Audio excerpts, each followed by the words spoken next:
I'm soaking through and through. And then you handed me a towel, and all I see is you. And even if my house falls down now, I wouldn't have a clue, because you're near me. And I want to thank you for giving me the best day of my life. And just to be with you is having the best day of my life. And I want to thank you for giving me the best day of my life. This is Nationwide 90 FM, owned and operated by Nationwide News Network. We broadcast from our studios at 6 Bradley Avenue, Kingston 10, Jamaica. Transmitting on the FM 90 band. 90.3 from Peters Rock in St. Andrew and Murphy Hill in St. Anne. Serving Kingston and St. Andrew, St. Catherine, St. Anne, parts of Clarendon, St. Mary, and St. Thomas. 90.5 from Huntley in Manchester. Transmitting to St. Elizabeth, Westmoreland, Manchester, Clarendon, rural St. Andrew, and parts of St. Thomas. And 90.7 from Cooper's Hill in St. Andrew and Flower Hill in St. James. Serving Westmoreland, Hanover, St. James, sections of Trelawney, Kingston, St. Catherine, Clarendon, St. Mary, Portland, and St. Anne. Nationwide 90 FM also broadcasts on the World Wide Web on nationwideradiojm.com and on Flow on channel 916. Nationwide 90 FM, a revolution in media. You're listening to Nationwide 90 FM. The time is 6 o'clock. From the studios of Nationwide Radio, morning radio the right way. It's Nationwide This Morning.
A very good morning to you. I'm Tawna Thomas. Coming up in the news at 6 for this morning, Monday, January 20, 2025. Professor Donna Hope welcomes presidential pardon of national hero Marcus Garvey as a step in the right direction.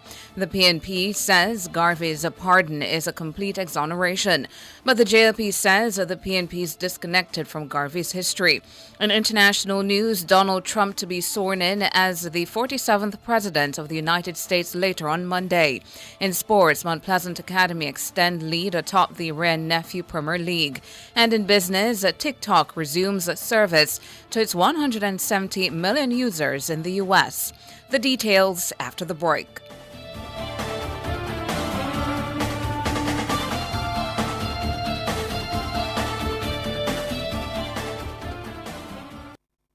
Shop and make a difference at Market on the Terrace by Sigma Run, Friday, January 24. Sagicor Head Office, Barbados Avenue, 11 a.m. to 4 p.m. Shop with purpose. Super deals on fresh produce, fruit trees, delicious food, beautiful orchids, nutritional advice, giveaways. Part proceeds go towards our Sigma Run beneficiaries. The more you shop, the more you'll give. Don't miss Market on the Terrace by Sigma Run, Sagicor Head Office, Friday, January 24. Make a difference, one purchase at a time.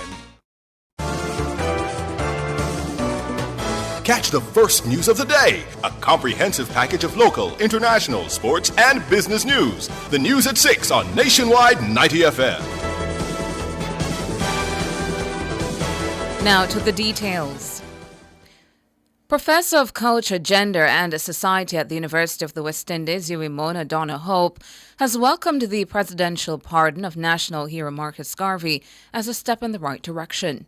We are happy that President Joe Biden, as a part of his outgoing movements, felt moved to finally respond to that query and that request for a presidential pardon and to grant this posthumous presidential pardon to our Right Honorable Marcus Mosiah Garvey, our first national hero. The people of Jamaica are happy. I am happy. A time of joy, a time of celebration, but also a time of reflection on the legacy and the works of the Right Honorable Marcus Mosiah Garvey, the first man to build out a global black movement at a time when this was almost impossible, especially for someone coming from rural Jamaica, going into Harlem, into the United States and setting foot in those spaces and building out and influencing so many persons. Outgoing U.S. President Joe Biden issued the posthumous pardon on Sunday. The pardon comes more than a century after Garvey was convicted for mail fraud in the U.S. He was imprisoned from 1925 to 1997 before being deported to Jamaica. The case has long been criticized as being politically and racially motivated, with many advocating for his exoneration. Professor Hope hailed those stakeholders who played a pivotal role in lobbying for Garvey's pardon. All the persons who have agitated for so long, Rastafari, members of the reparation movement, members in academia, philosophers everywhere, writers, persons in the political structures at home in Jamaica and the USA and across the world. We are grateful, and I am happy to be able to stand here today and to be part of the body of individuals, black people, Jamaican people, Garveyites, Africans at home and in the diaspora, who are witness to this movement to right the injustice that was perpetrated on Marcus Garvey decades ago. We are grateful. Garvey's legacy continues to thrive and to bear new fruit. Donna Hope, Professor of Culture, Gender and Society at the University of the West Indies. And PNP President Mark Golding says he views the development as exoneration for Marcus Garvey. I acknowledge with pleasure President Biden's use of his clemency power in relation to Jamaican national hero and Pan-Africanist, the Right Excellent Marcus Mosiah Garvey. We are claiming this as a complete exoneration of our national hero, who suffered a grave injustice when he was wrongfully prosecuted in the U.S. for mail fraud and sentenced in 1923 to 5 years in prison. President Biden's action corrects a grave historical miscarriage of justice that had resulted from an illegal operation designed to disable the influential Pan-Africanist movement, the Universal Negro Improvement Association, UNIA, that had captured the imagination of hundreds of thousands of people of African descent. Mark Golding, a PNP president and opposition leader, and a correction to the previous news item, Garvey was imprisoned from 1925 to 1927 before being deported to Jamaica. Meanwhile, the JLP have issued a statement chiding Mark Golding for what they say is his mischaracterization of the pardoning of Marcus Garvey as an exoneration. The JLP's spokesman on the issue is the MP for Central Kingston, Donovan Williams.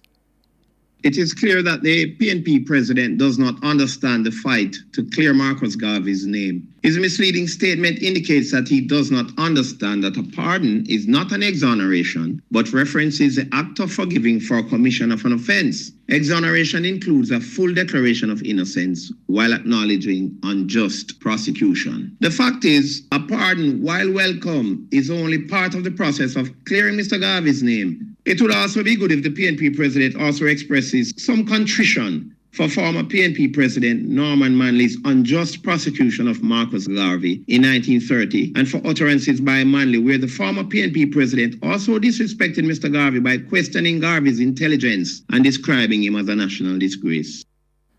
Donovan Williams, attorney at law and MP for Central Kingston. Meanwhile, Pan-Africanist and attorney at law Bert Samuels says the exoneration of Marcus Garvey is a process that involves the cooperation of the Federal Bureau of Investigation's FBI. Samuels is calling on the FBI to publish the file it has on Jamaica's first national hero. I understand that the president cannot go further than a pardoning. I gather he can't do that because you'd have to show, for example, on the Jamaican law, that there was something that was totally wrong about your conviction. So a good example would be that later on, after your conviction, DNA evidence excludes you from being able to commit the offense. Now, that's not a pardoning situation. That's an exoneration. And that is why I say the FBI files will show us that Garvey was targeted and wrongly convicted for mail fraud. Samuels says that the process towards exoneration is stalled and now that Donald Trump is returning to the White House. No, not under them. I don't think they don't even believe that we should have black history being taught to young people. So the cycle will have to change. Those old guards will have to go. Those dinosaurs will have to leave the scene before we move for exoneration. But to me, what must come now is the FBI files on Garvey. We want everything that the FBI did because they cornered Garvey and tried to make him into a bad person. So the revelation of the FBI files and Edgar Hoover and all those who came against Garvey, it's time for those files to be now exposed and given to the public. That is when we will see that Garvey was targeted and was innocent of all wrongdoing. Bert Samuels, Pan-Africanist and attorney at law. Justice Minister Delroy Chuck is rejecting a call from the opposition PNP for his resignation. This follows his comments during last Tuesday's parliamentary sitting, seemingly advising parliamentarians against disclosing the salaries of their spouses or children to the Integrity Commission. Minister Chuck apologized for his phrasing. The call for my resignation is without merit. My statement in Parliament was totally misinterpreted. It was not clear as it should have been, and for that I apologize. The controversial comment is a direct breach of the Integrity Commission Act. According to the PNP, any failure by the government to act will be seen as a tacit endorsement of lawless behavior and an admission that the GLP prioritizes political survival over the rule of law. Minister Chuck is seeking to clarify his comment. What my stated intention was related to the relevant members who indicated that their spouses had refused to provide the information, documentation, and verification of their salary, assets, and liabilities. So it was not a statement to say that members should flout the law, because the law does provide for spouses' salary, assets, and liabilities to be declared if they are known. But if the spouse refuses to state their salary to the declarant, obviously the declarant cannot state what is not known. My presentation was directed to those declarants whose spouses were not prepared to indicate their salary, assets, and liabilities, and, to verify them when the IC asks for further information. Delroy Chuck, Minister of Justice. Members of the Senate are to meet with the Integrity Commission on Friday to participate in a statutory declaration sensitization session. Senate President Tom Tavares Finson accepted the Commission's invitation during last Friday's sitting of the Senate. It is proposed to have it next week, Friday at 9 o'clock, subject to the availability of the officer from the Integrity Commission, and everyone is invited to that meeting. It will be held under the time usually reserved for the Standing Orders Committee. So the Standing Orders Committee is inviting everybody to join us then. I think that it would be a good thing if we were to take advantage of this invitation. Tom Tavares Finson, President of the Senate. The acceptance follows an invitation letter made public by the Integrity Watchdog for parliamentarians to participate in a virtual meeting to guide them through the statutory declaration process. The anti-corruption body says it wrote to the Speaker of the House of Representatives and the President of the Senate on December 10, 2024. The Commission says the sensitization session is intended to help lawmakers prepare for the statutory declaration intake period, which began on January 2, 2025 and runs until March 31, 2025. It will also offer an opportunity for parliamentarians to seek clarification on the examination process and declaration requirements. Newly installed PNP caretaker for Central Kingston, Steve McGregor, says the man he replaced, Lawrence Rowe, has not accepted his invitation to join him in the campaign to help the party win the seat at the next general election. He has a personal issue with the hierarchy of the PNP, and he's adamant that he has resigned and he has retired from politics, and using his words, he'll be watching from the stands. But I have asked him to join me and to join our love train going through the community. He has not committed to do so, but I am optimistic that in other engagements with him, because I will be seeking to speak to him again. So I am not anticipating any fallout as most people are trying to predict.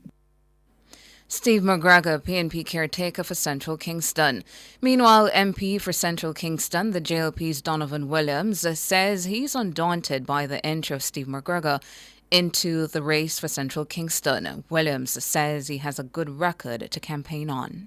I've done enough in the constituency. My track record is there so far. I still have a way to go, but the signs are there that Central Kingston now has effective and good representation. I don't think the people need to change that now or substitute that. We have the lowest crime rate in years, and we have it for a sustained period. We have good stats showing. We have infrastructure changes, development, repairing our roads. We're sending our children to our youngsters to heart and supporting tertiary education. Unemployment is the lowest it has ever been. More people are going out to work from Central Kingston. We're fixing all our roads. We're removing the zinc fences from Central Kingston and replacing them with concrete structures.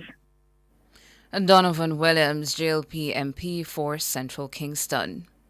Delegates of the JLP in Northwest St. Elizabeth have thrown their support behind Principal of Lacovia High, Andrew Morris, as the man who should represent the party at the next general election. Councillor for the Newmarket Division and Mayor of Black River, Richard Solomon, provided the update to our news centre. There was a selection on Saturday between one Mr. Andrew Morris and Mr. Tony and Blair Cowan. And so the delegates would have voted overwhelmingly for Mr. Morris, so he was victorious on the day. The selection exercise follows last week's announcement that incumbent MP J.C. Hutchinson would not be seeking re-election. The veteran MP has also recommended Morris to be his replacement. Mayor Solomon says Andrew Morris is the right man for the job. He is a good candidate, and he will represent the people of Northwest St. Elizabeth with his best intentions, best vision for the constituency. And I'm sure that he's going to be doing an excellent job, and he will be afforded the luxury of working with the councillors, because we would have been working with Mr. Morris prior to now. He was always a part of the team, and nonetheless, we know that he's going to make a great member of parliament. Mr. Morris is a breath of fresh air for the constituency. Richard Solomon, councillor for the Newmarket Division and Mayor of Black River. And that's it for the local segment of the news. Up next, regional and international.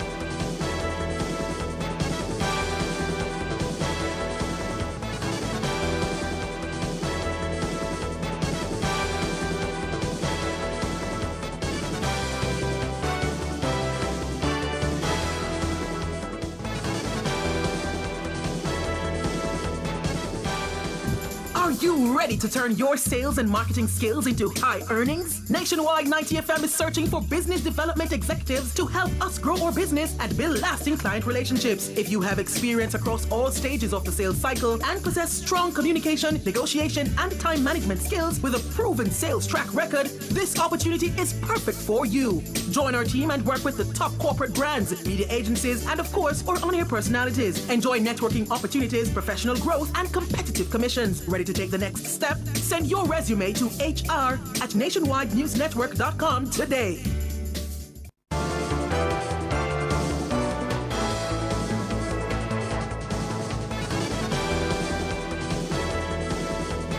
In regional and international news this morning, regional news, Trinidad and Tobago has unveiled its new coat of arms. The new image was displayed in a newspaper ad on Sunday. It features an image of the country's national instrument, the steel pan, with 2 pan sticks. The new design replaces the 3 ships of Christopher Columbus. The redesign was facilitated by the National Emblems of Trinidad and Tobago Regulation Amendment Bill of 2025. The House of Representatives unanimously passed the bill on January 13. It will now proceed to be debated in the upper house. In international, Donald Trump will be sworn in for his second term as U.S. president in Washington, D.C. later on Monday. The ceremony, traditionally held outside the U.S. Capitol, has been moved indoors due to a forecast of frigid temperatures with a wind chill of negative 13 degrees Celsius. Following the oath of office, Trump will address the nation before he is expected to parade across town to the White House and attend 3 inaugural balls in the evening. About 200,000 supporters are expected to visit the city to mark the presidential transfer of power. In his final rally on Sunday, Trump promised to sign a blitz of executive orders on his first day as president. And that's it for regional and international. Up next, sports.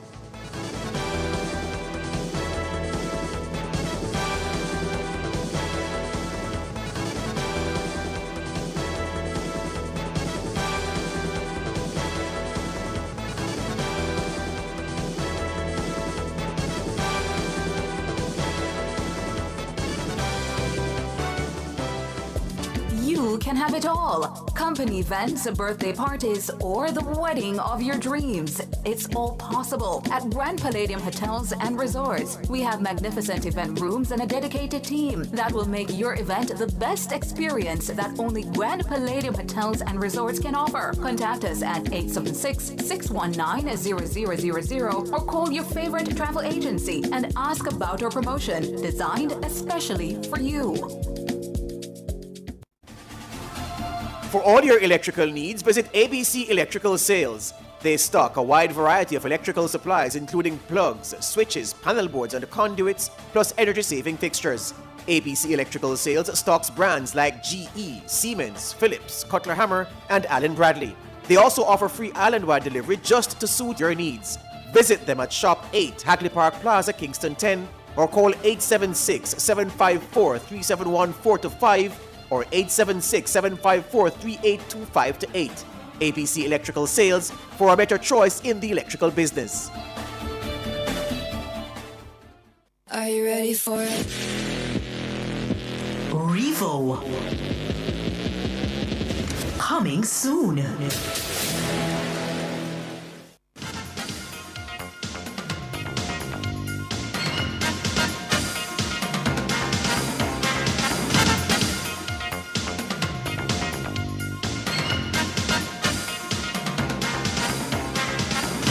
Time now for your morning sports. Mount Pleasant Academy extended their lead atop the Wren Nephew Premier League to 6 points following their 2-0 win over Arnott Gardens at Jacks Hall on Sunday. Theodore Whitmore's team are now on 43 points after registering their 9th straight victory. Raheem Edwards and Franco Celestine were the goal scorers for Mount Pleasant.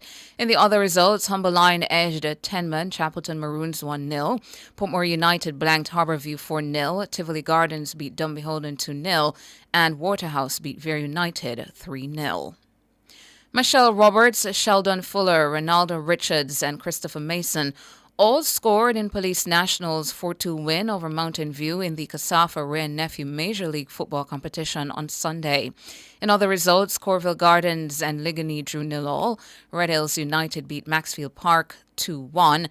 Pembroke Hall clipped Seaview Gardens 1-0. New Kingston beat Bull Bay 2-1. And Almond Woodford edged Central Kingston 1-0. The members of the 4th CFU Next Generation Referee course held in Barbados from January 17 to 19 completed the intensive training on Sunday, receiving certificates and a charge to remain disciplined. Jordan Chai Bryant of Guyana was the best overall among the 22 match officials.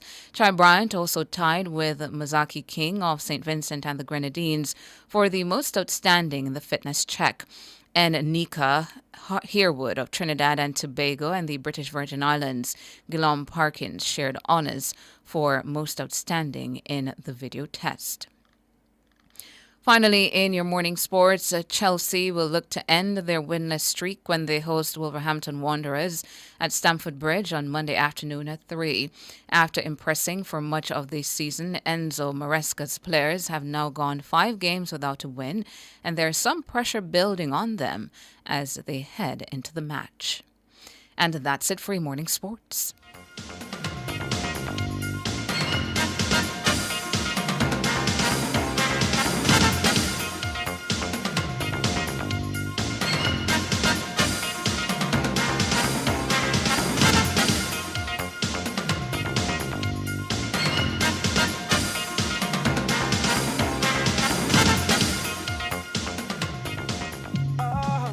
Best dressed chicken Vienna sausages with no antibiotics.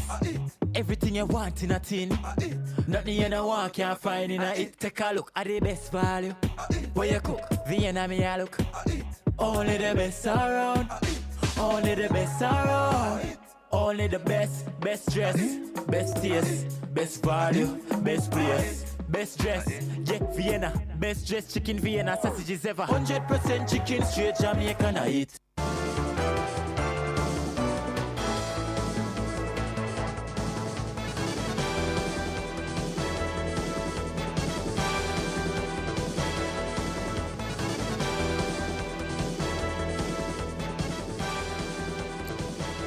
In business this morning, the BBC is reporting that TikTok is resuming services to its 170 million users in the U.S.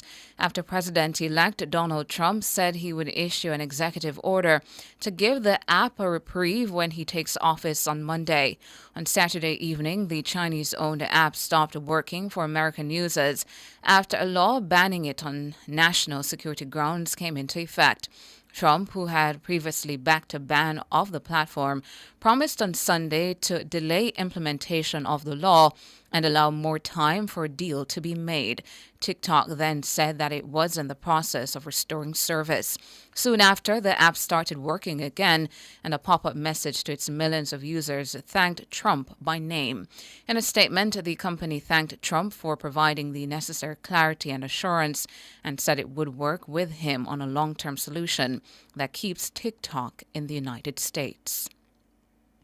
Incoming First Lady Melania Trump has launched a cryptocurrency on the eve of her husband's inauguration as U.S. president.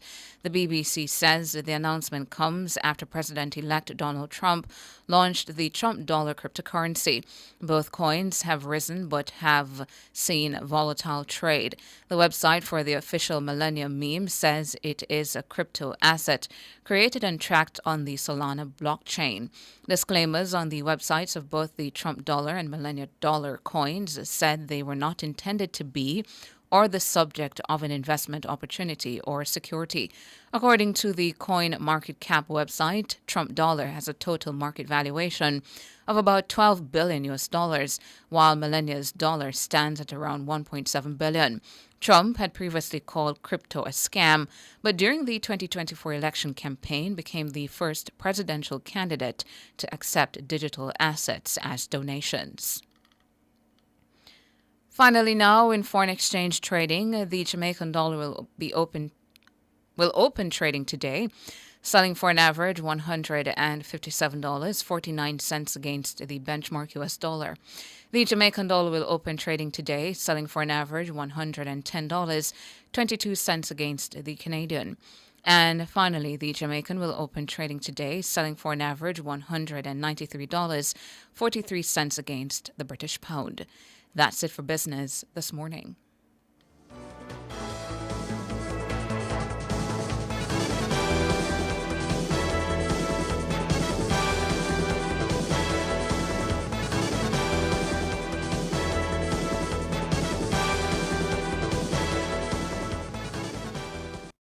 It's This Morning on Nationwide 90 FM. The time is 6:27. For all your electrical needs, visit ABC Electrical Sales. They stock a wide variety of electrical supplies, including plugs, switches, panel boards, and conduits, plus energy-saving fixtures. ABC Electrical Sales stocks brands like GE, Siemens, Philips, Cutler Hammer, and Allen Bradley. They also offer free island-wide delivery just to suit your needs. Visit them at Shop 8, Hagley Park Plaza, Kingston 10, or call 876-754-3714-5 or 876-754-3825-8. ABC Electrical Sales, for a better choice in the electrical business.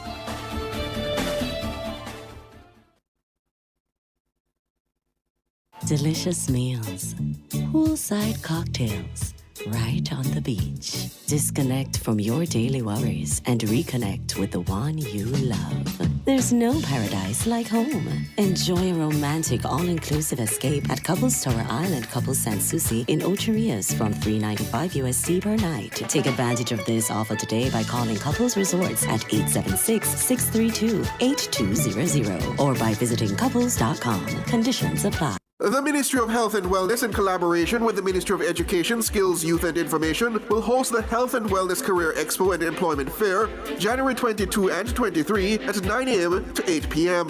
Attendees from all schools are asked to confirm participation via email to rsvpcareerexpo@moh.gov.jm. Expect interactive booth displays, entertainment, free health screenings, and more. See you at the 2025 Health and Wellness Career Expo and Employment Fair. A career in health, the roadmap to success.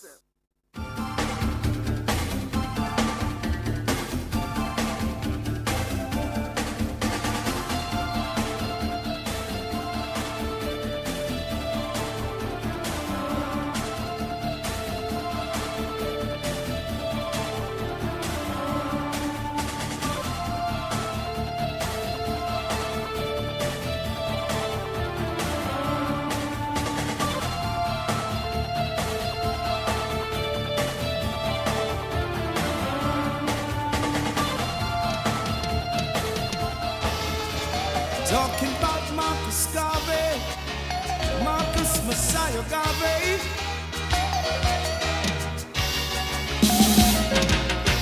Marcus Messiah Garvey, Marcus Messiah Garvey, Marcus Messiah Garvey, man of nobility, man of nobility. He said, up, up, in mighty race, one God, one aim, one destiny. Africa for Africans, at home and abroad. We must all unite, sing Marcus Messiah Garvey, Marcus Messiah Garvey, Marcus Messiah Garvey, man of nobility, man of nobility. He said, up, up, in mighty race, one God, one aim, one destiny. Africa for Africans, though he is gone, we must carry on now. Great is he who values his greatness. If you have no confidence in yourself, you're twice defeated in the race of life. But with confidence you have won even before you have started. A people without the knowledge of their past, history, origin and culture is like a tree without roots. Only students of history can recall the day when Egypt, Ethiopia and Timbuktu towered in their civilization. Yes, Africa was peopled with a race of cultured blacks who were masters in art, science and literature. People who were cultured and refined. People who, it was said, were like the gods. And even the great poets of old sang in beautiful sonnets of the delight it afforded the gods to be in companionship with the Ethiopians. Why then should we lose hope? Lose not courage. Lose not faith. Go forward. We cannot wait on any to free us. We must liberate ourselves, eat what we grow. If we allow others to feed us, then one day we shall be without. Hold fast to faith, desert not the ranks, but as brave soldiers march on to victory. Give praise for Marcus Garvey. Remember what he said, that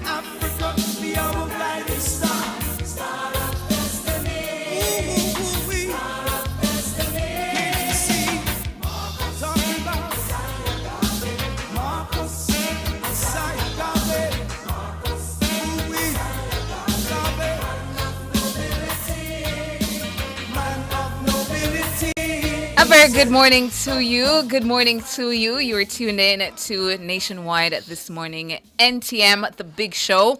Thank you so much for coming on over and joining us this Monday morning. It is Monday, January 20, 2025. I'm Tona Thomas. Morning, Tona. Morning, listeners. My name is George. Hey to you, George. What's go on? Are you in good spirits? Yes, man. Yeah, man. I was just paying attention to all of the happenings yesterday with your team. Didn't you see me out and about? Yeah, but exactly. So what that show is? No, I'm just doing a double check, because you could have been putting on a brave face, George. You saw me. I was trying out. You know what I mean? I juggle and No, and then I had a great game yesterday. In the Premier League, we had Mount Pleasant against Arnett Gardens, first versus second. You read it in the sports earlier, and it was a good game, a packed house at Drax Hall. Yeah. So town I'm a purge them thing from a system long time. So Manchester United caused me to punch out 2 of my granny window pane one time. Jesus, wow. Please. This was in the 90s. Yeah. Yeah, the woman cost me for about 2 weeks.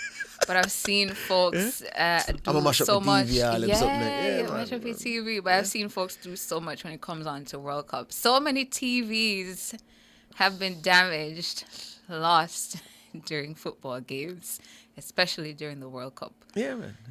It's a hella frustrating thing. But guess what? Life must go on. Indeed. Yeah, man. And life has gone on this morning. Yeah. Listeners, it's a good morning. It's a good Monday. It is... Boy, that Marcus Garvey news yesterday was good. Yes. Very, very good.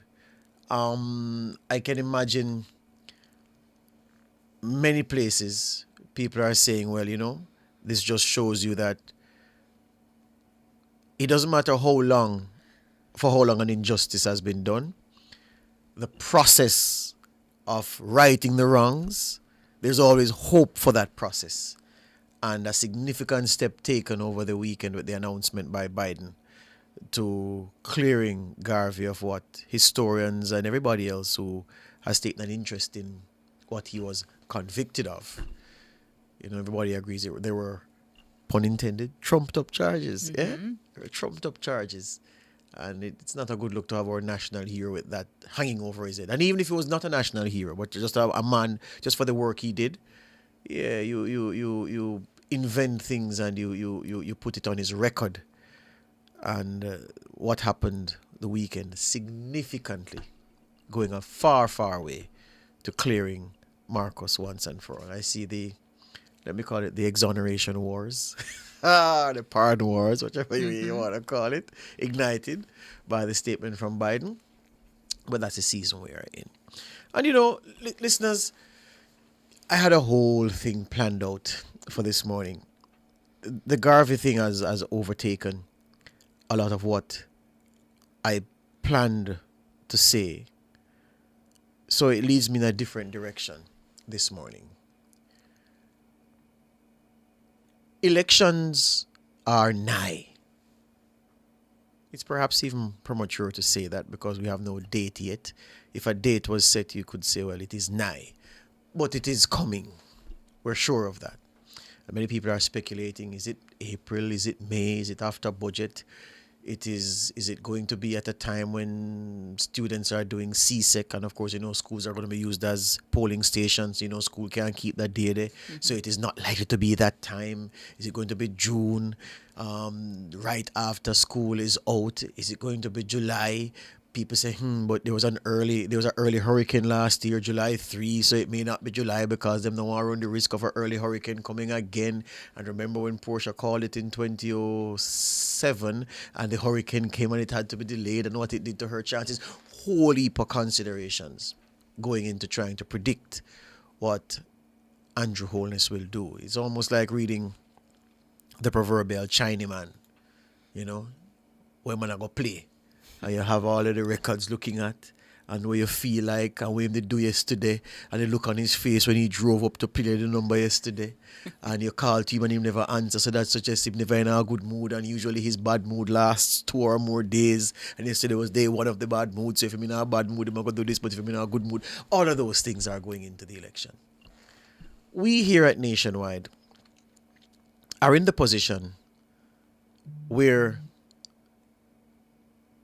some people, perhaps even many people, think that there is a color to how we do our work. I'm here to tell you that whichever color you may think is our color of choice, that you are wrong. The work we do is motivated by something colorless. What color is water? Water is watercolor. Because it's not white, it's not... They say water has no color. Yeah, it's not crystal, it's not clear, it's not... When I was a boy, there was a Quenchade Gesturital question about what color is water. I remember it like yesterday. And there were entries upon entries, weeks after week after week. I think it was a farmer from, was it Coleyville or somewhere up in Manchester? It's one of the coal part of Manchester, which is many parts. Yeah. I think his answer was, the color of water is... I think we're like, dear Mr. Moneyman, I think the answer you're looking for is watercolor. Yes, we have a winner after weeks. Anyway, I digress. Colorless is the coverage that we put down. Because if you really analyze the situation, not the stench like Bob Marley sang about, but if you really analyze the situation, and you look at how we look to balance the coverage, reporting from both of the two big sides, and also giving space to the small players in the election who are in the politics, who history suggests will not have a strong hand to play in the outcome of the elections, who, in real terms and based on history, are here for academic interest only. They get coverage. They get the platform to articulate their views, to comment on how the politics is trending, how governance is going. That's the commitment we give. You know, it's funny that they paint us a certain way, the lazy thinkers. Yes? When you say to them, but okay, you say that your side is not being represented enough. Yet, I can reel off a long list of stories from your side that are carried here. We would then be the first station that people say is biased in the history of media who carries stories from the reported other side in the quantities that we do. We are idiot. Why would you be biased? And rather than stick to the side that them say you support, ignore everything else, which is what biased stations do. Why do we go out of our way to follow your logic, to include the other side? Then it's not token representation either. You know, I asked Dana last week just to give me a flavor of the balance of the coverage, because Cliff Hughes' golden rule is, when election season starts, 1 for 1. If you carry 1 bite from wholeness, you can't carry 3 from golding. You have to carry 1. If you carry 5 wholeness bites, you better find 5 golding bites and carry 5. If you have 3 golding, you have to cut down wholeness to 3. 1 for 1, and that is the way you approach the balance. I mean, it's not going to equal in every respect. Yes, and there's a word I'm trying to find that means equal in every respect. Egalitarian. Yes, thank you, gosh. Thank you. It's not going to be equal in every respect. It's not going to be egalitarian. But if you try, that is how you approach balance. 1 for 1 in an election season. And when I asked Dana to check Tawna, she said to me that, well, George, between 6 a.m. on Monday, was last week Monday, and the midday newscast on Friday. So it included the midday stories on Friday, but it didn't include 5 p.m. and 6 p.m. She said there were 30 stories referencing the PNP and 26 for the JLP. She said of the PNP's 30,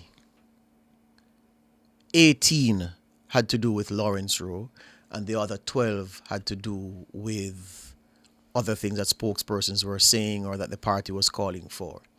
And of course, the 18 from Lawrence Rowe would be the 18 would include what we say Lawrence Rowe said, and of course what the PNP responded to say about what Lawrence Rowe said.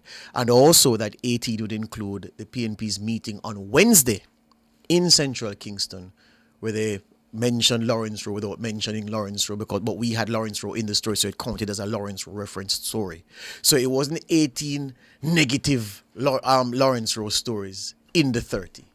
So 30 for PNP, 26 for JLP. And of course, of the JLP's 26, those did include Lawrence Rowe reference stories as well, because the JLP did opine on the Lawrence Rowe issue. And that's just a random week. It wasn't for any reason I asked for Monday to Friday to be examined to tell me.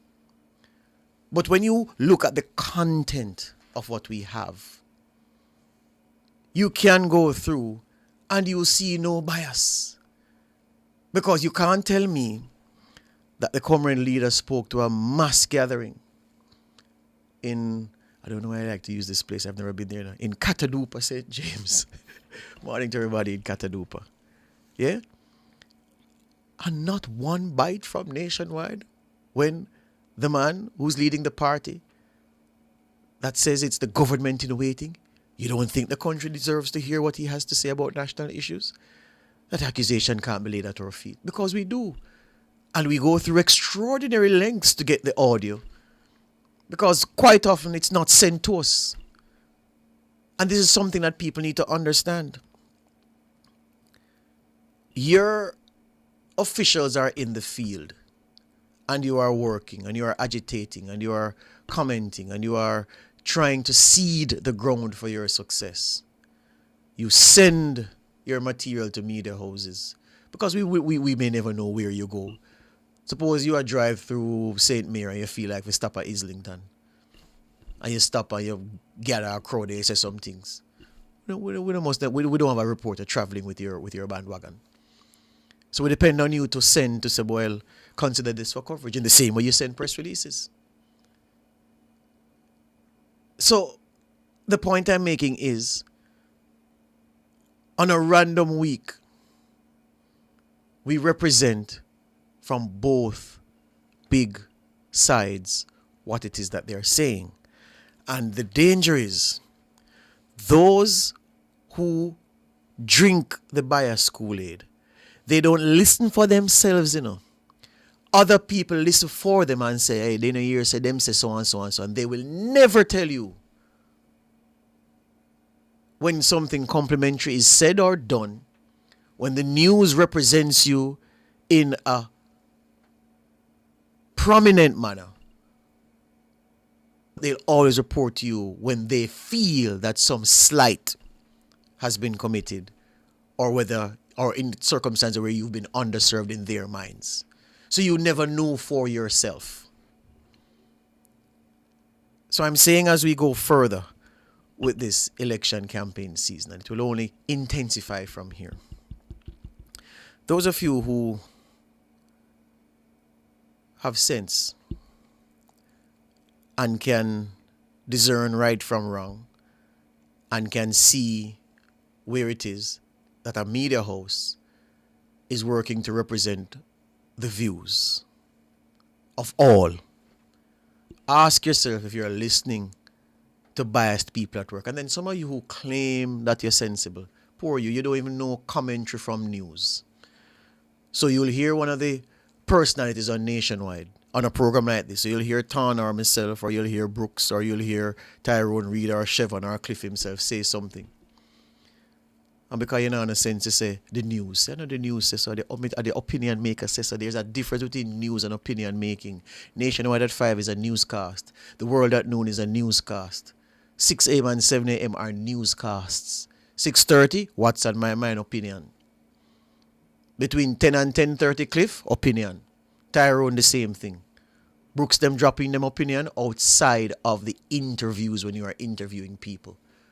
So there's a huge difference. But we don't know, and there's a national pastime in Jamaica where somebody believes something is black. You come to them and you say, oh, well, your idea about this being black is because you didn't consider these 4 things that you didn't know before. And you know what then tell you say? Well, notwithstanding them 4 things, no, me never know. You tell me no, me still believe say it black. How? We set our mind a certain way and we get information that gives us a broader perspective and we still believe that what we held on to first is the thing to be held on to just because we feel that we're going to be showing weakness if we waver or change. I change my mind when I get new information that causes me to change perspective. New information that will change your perspective all the time. How can you shut down your mind to a new perspective? So I say all that to say there's a difference between opinion making and news. And you can't tell me that I lead a newsroom that is biased for one side and biased against one side, especially when we suffer the indignity our reporters do of calling certain people who never tell them yes when they ask them for interviews. And when you come here, you have to go forward with other people and then somebody will say, well, how you not have so-and-so and how you not have so-and-so? Because them tell we no. There's one prominent spokesperson. That man always have a meeting at 5:30. Every Jesus Christ day. Oh no, I'll be in a meeting. Never makes himself available for any comment on the serious issues. But we try still, and even though we know we're going to tell we say have a meeting, we still call him. So the record will show that we did. We called him at 3:22 p.m. and he said as usual, he's going to be in a meeting. So we try hard. And we try hard because we know that the news deserves all sides and all views to contend, and we report as best as we can. So with that, with those things as representing what we really do, you can understand why we're no business if you say we're biased. Because we don't come and work every day to try to be so. We work to be fair. So we know the integrity of what we do. So if you cock your ears and if you hold on to what you hold on to, we don't waste time trying to change your mind.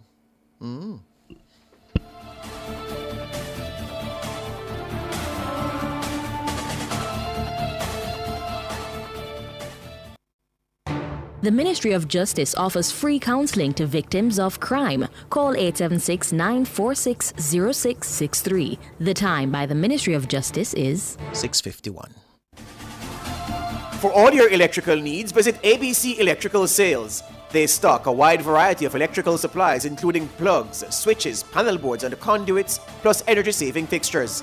ABC Electrical Sales stocks brands like GE, Siemens, Philips, Cutler Hammer and Allen Bradley. They also offer free island-wide delivery just to suit your needs. Visit them at Shop 8, Hagley Park Plaza, Kingston 10, or call 876-754-3714-5 or 876-754-3825-8. ABC Electrical Sales, for a better choice in the electrical business. You take a better route. Become a mentor in the Ministry of Justice Child Diversion Program. To become a mentor, you must be a Jamaican citizen over 18 years old, literate, with at least a secondary level education, have at least 1 year working experience, be willing to volunteer for at least 1 year, and be non-partisan, confidential, and a person of integrity. Download the application form at moj.gov.jm and submit to any child diversion office island-wide. For more details, call the ministry at 888-JUSTICE. That is 888-587-8423. Help a youth take a better route. Join the Child Diversion Mentorship Program today.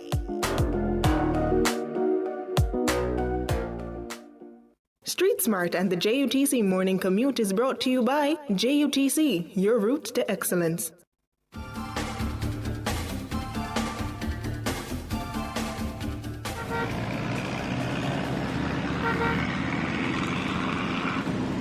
Time now for Street Smarts 1 with Ludlow McLean. Good morning, Ludlow. Good morning, George. Morning, Good morning, sir. Donna. Hey to you, Ludlow. Listeners, motor in public, everyone up, commuters, or visitors. Good morning, morning, morning. Well, I tell you, it's a Monday morning, and what do we expect? Lots of traffic at this, even before 5 o'clock. Motors that have been challenged coming from the west, mainly out of Spanish Town, St. Catherine, and all of these areas, going past the north, south, or the Edwards Piazza Highway. Lots of traffic coming off the highway, lots of traffic heading towards the Mandela, lots of traffic heading eastbound along the Mandela Highway, 6 miles. Really bumper-to-bumper traffic, I tell you. And then from there to the boulevard, it was a lot of traffic there, and it still has a lot of traffic there. What's happening on the other side, Spanish Town Road, same thing, all the way into downtown. I should also say Marcus Garvey Drive, going eastbound, going southbound along Marcus Garvey Drive from 3 miles, bumper-to-bumper traffic, lots of traffic coming out of Portmore onto Marcus Garvey Drive. And then going further out towards the east, Windward Road, going out to the Florida Glasgow Highway, in the vicinity of the roundabout by Harborview, notice traffic coming from as far as 7 miles into Harborview in that vicinity of the roundabout. The police are there to provide the flow of traffic. However, going on to Michael, going further towards the Holiday Strip there, it's not too bad. I should also say westbound, it's not too bad. Coming back along Florida Gospel, the Michael Manley Boulevard, and then into downtown Kingston. You'll notice Harbour Street, very busy also. A lot of road works have been done along in the vicinity of Sir Florida Gospel Highway, going up Mountain View Avenue, or part of Mountain View, I should say. Because there's still, that area is still in a state, a poor state, especially in the vicinity of going up towards Alphaway, where some repairs have been done, but lots of work still needs to be done there. And I also noticed along Michael Manley Boulevard, it was smooth sailing the road. They did some good job there, pretty good job along Michael Manley Boulevard. So both lanes are okay whether you're going east or west along Michael Manley Boulevard. So there you go. First of all for the morning, remember, it's a very busy Monday morning. Lots of traffic in most places at this time. So until 7:18, back to you, George, in the studios. Thank you, Ludlow McLean there with Street Smarts 1. Up next, the word of the day. Street Smart and the JUTC Morning Commute was brought to you by JUTC, your route to excellence. Your word of the day, spelled E-P-O-C-H-A-L, spelled E-P-O-C-H-A-L. Ethical. Ethical. Ethical. Ethical is your word of the day, an adjective meaning extremely important, significant, or influential. Dictionary.com telling us that the word ethical was first recorded between 1675 and 1685. To use it in a sentence, the release of the film was ethical, redefining the possibilities of cinema. The definition, extremely important, significant, or influential. Up next, your features at the top of the hour of the news. Living Well is brought to you by the New Walters Pharmacy, Black River, St. Elizabeth. Everything exceptional.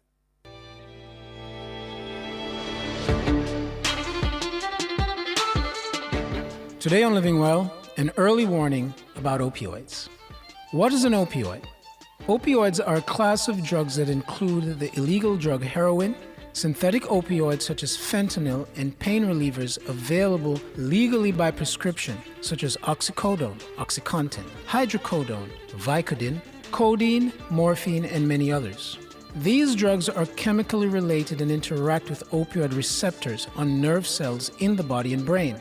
It's important to keep in mind that most opioids are narcotics. In other words, the main ingredients include things such as codeine and morphine.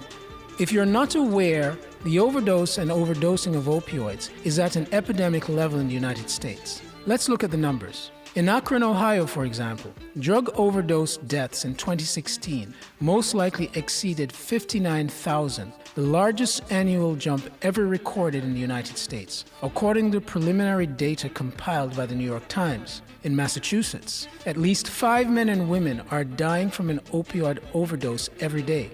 Just put that into perspective. That could be as much as 30 people each month or more. My concern here is that this situation could take root here in Jamaica. It's very important that those that are the guardians and the gatekeepers of these drugs ensure that they don't get into the hands of our people without cause, and if possible, to avoid prescribing them at all costs. As we know, it's only a matter of time before we catch the cold from the sneeze, and so proactivity is going to be key.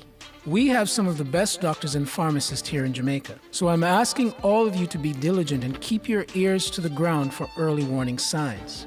Being addicted to these drugs are destructive, and they are unscrupulous characters that will seek to make a fortune from the demise or discomfort of others. That's Living Well for today. Tune in next time for Left, Right.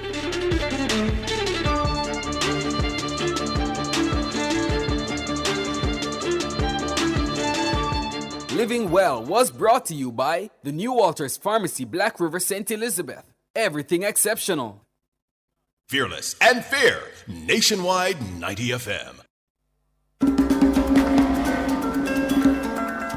Picture this.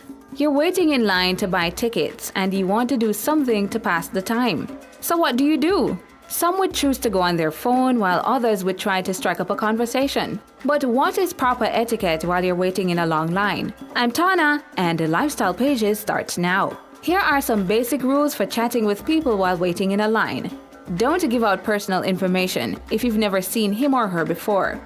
Don't get into a political discussion. It's dangerous to open this up if you don't know the person's affiliation or the level of passion. Be cautious about discussing religious views. While it's okay to mention the church you attend, if it naturally flows in the conversation, don't make judgmental comments about others. Don't call a stranger by an intimate name. It might be normal for you to address everyone as dear, sweetie, or darling, but it might make someone who isn't used to it feel uncomfortable. I'm Tana, and those were your Lifestyle Pages.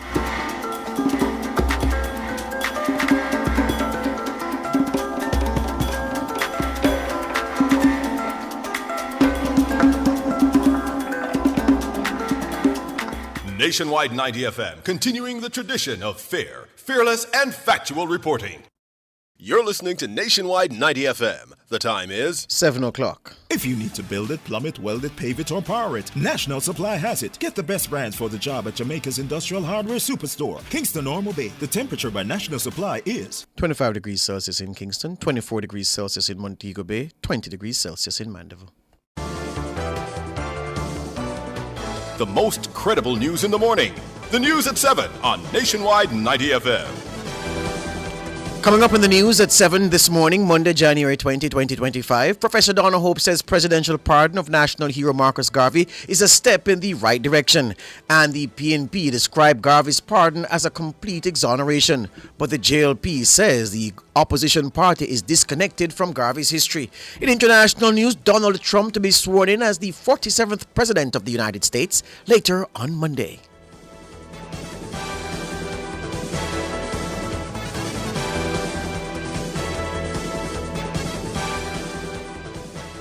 If it's news, it's got to be Nationwide 90 FM. Now to the details. Professor of Culture, Gender and Society at the UWI, Mona Donna Hope, has welcomed the presidential pardon of national hero Marcus Garvey as a step in the right direction. We are happy that President Joe Biden, as a part of his outgoing movements, felt moved to finally respond to that query and that request for a presidential pardon and to grant this posthumous presidential pardon to our Right Honorable Marcus Mosiah Garvey, our first national hero. The people of Jamaica are happy. I am happy. A time of joy, a time of celebration, but also a time of reflection on the legacy and the works of the Right Honorable Marcus Mosiah Garvey, the first man to build out a global black movement at a time when this was almost impossible, especially for someone coming from rural Jamaica, going into Harlem, into the United States and setting foot in those spaces and building out and influencing so many persons. Outgoing U.S. President Joe Biden issued the posthumous pardon on Sunday. It comes more than a century after Garvey was convicted for mail fraud in the United States. He was imprisoned from 1925 to 1927 before being deported to Jamaica. The case has long been criticized as being politically and racially motivated, with many advocating for his exoneration. Professor Hope hailed those stakeholders who played a pivotal role in lobbying for Garvey's pardon. to all the persons who have agitated for so long, Rastafari, members of the reparation movement, members in academia, philosophers everywhere, writers, persons in the political structures at home in Jamaica and the USA and across the world. We are grateful, and I am happy to be able to stand here today and to be part of the body of individuals, Black people, Jamaican people, Garveyites, Africans at home and in the diaspora, who are witness to this movement to right the injustice that was perpetrated on Marcus Garvey decades ago. We are grateful. Garvey's legacy continues to thrive and to bear new fruit. Professor Donna Hope, she is Professor of Culture, Gender and Society at the UWI. Meanwhile, the opposition leader, Mark Golding, says he views the development as exoneration for Marcus Garvey. I acknowledge with pleasure President Biden's use of his clemency power in relation to Jamaican national hero and Pan-Africanist, the Right Excellent Marcus Mosiah Garvey. We are claiming this as a complete exoneration of our national hero, who suffered a grave injustice when he was wrongfully prosecuted in the U.S. for mail fraud and sentenced in 1923 to 5 years in prison. President Biden's action corrects a grave historical miscarriage of justice that had resulted from an illegal operation designed to disable the influential Pan-Africanist movement, the Universal Negro Improvement Association, UNIA, that had captured the imagination of hundreds of thousands of people of African descent. Mark Golding, PNP President. And the JLP have issued a statement chiding Mark Golding for what they say is his mischaracterization of the pardoning of Marcus Garvey as exoneration. The JLP's spokesman on the issue is the MP for Central Kingston, Donovan Williams. It is clear that the PNP president does not understand the fight to clear Marcus Garvey's name. His misleading statement indicates that he does not understand that a pardon is not an exoneration, but references the act of forgiving for commission of an offense. Exoneration includes a full declaration of innocence while acknowledging unjust prosecution. The fact is, a pardon, while welcome, is only part of the process of clearing Mr. Garvey's name. It would also be good if the PNP president also expresses some contrition for former PNP President Norman Manley's unjust prosecution of Marcus Garvey in 1930 and for utterances by Manley where the former PNP president also disrespected Mr. Garvey by questioning Garvey's intelligence and describing him as a national disgrace. Donovan Williams, Attorney at Law and MP for Central Kingston. Meanwhile, Pan-Africanist and Attorney-at-Law Bert Samuels says the exoneration of Marcus Garvey is a process that involves the cooperation of the Federal Bureau of Investigation's FBI. Samuels is calling on the FBI to publish the file it has on Jamaica's first national hero. I understand that the president cannot go further than a pardoning. I gather he can't do that because you have to show, for example, under Jamaican law, that there was something that was totally wrong about your conviction. So a good example would be that later on, after your conviction, DNA evidence excludes you from being able to commit the offense. Now, that's not a pardoning situation. That's an exoneration. And that is why I say the FBI files will show us that Garvey was targeted and wrongly convicted for mail fraud. That's Bert Samuels. He's an attorney at law and a Pan-Africanist. Justice Minister Delroy Chuck is rejecting a call from the opposition PNP for his resignation. This follows his comments during last Tuesday's parliamentary sitting, seemingly advising parliamentarians against disclosing the salaries of their spouses or children to the Integrity Commission. Minister Chuck apologized for his phrasing. The call for my resignation is without merit. My statement in Parliament was totally misinterpreted. It was not clear as it should have been, and for that I apologize. Controversial comment is a direct breach of the Integrity Commission Act. According to the PNP, any failure by the government to act will be seen as a tacit endorsement of lawless behavior and an admission that the JLP prioritizes political survival over the rule of law. Minister Chuck is seeking to clarify his comment. What my stated intention was related to the relevant members who indicated that their spouses had refused to provide the information, documentation, and verification of their salary assets and liabilities. So it was not a statement to say that members should flout the law, because the law does provide for spouses' salary, assets and liabilities to be declared if they are known. But if the spouse refuses to state their salary to the declarant, obviously the declarant cannot state what is not known. My presentation was directed to those declarants whose spouses were not prepared to indicate their salary, assets and liabilities, and, to verify them when the IC asks for further information. Delroy Chuck, Justice Minister.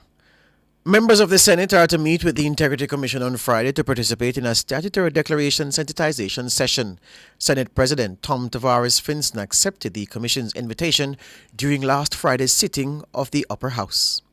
It is proposed to have it next week, Friday at 9 o'clock, subject to the availability of the officer from the Integrity Commission, and everyone is invited to that meeting. It will be held under the time usually reserved for the Standing Orders Committee. So the Standing Orders Committee is inviting everybody to join us then. I think that it would be a good thing if we were to take advantage of this invitation.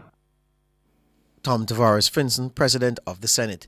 The acceptance follows an invitation letter made public by the Integrity Watchdog for parliamentarians to participate in a virtual meeting to guide them through the statutory declaration process.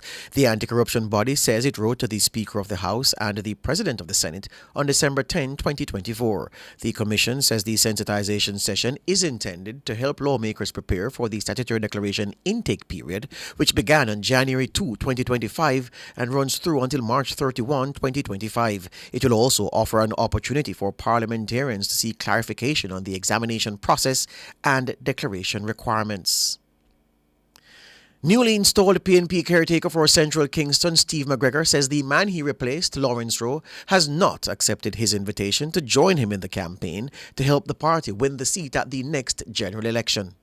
He has a personal issue with the hierarchy of the PNP, and he's adamant that he has resigned and he has retired from politics, and using his words, he'll be watching from the stands. But I have asked him to join me and to join our love train going through the community. He has not committed to do so, but I am optimistic that in other engagements with him, because I will be seeking to speak to him again. So I am not anticipating any fallout as most people are trying to predict. Steve McGregor, PNP caretaker for Central Kingston.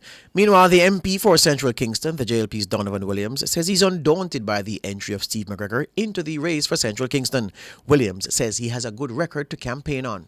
I've done enough in the constituency. My track record is there so far. I still have a way to go, but the signs are there that Central Kingston now has effective and good representation. I don't think the people need to change that now or substitute that. We have the lowest crime rate in years, and we have it for a sustained period. We have good stats showing. We have infrastructure changes, development, repairing our roads.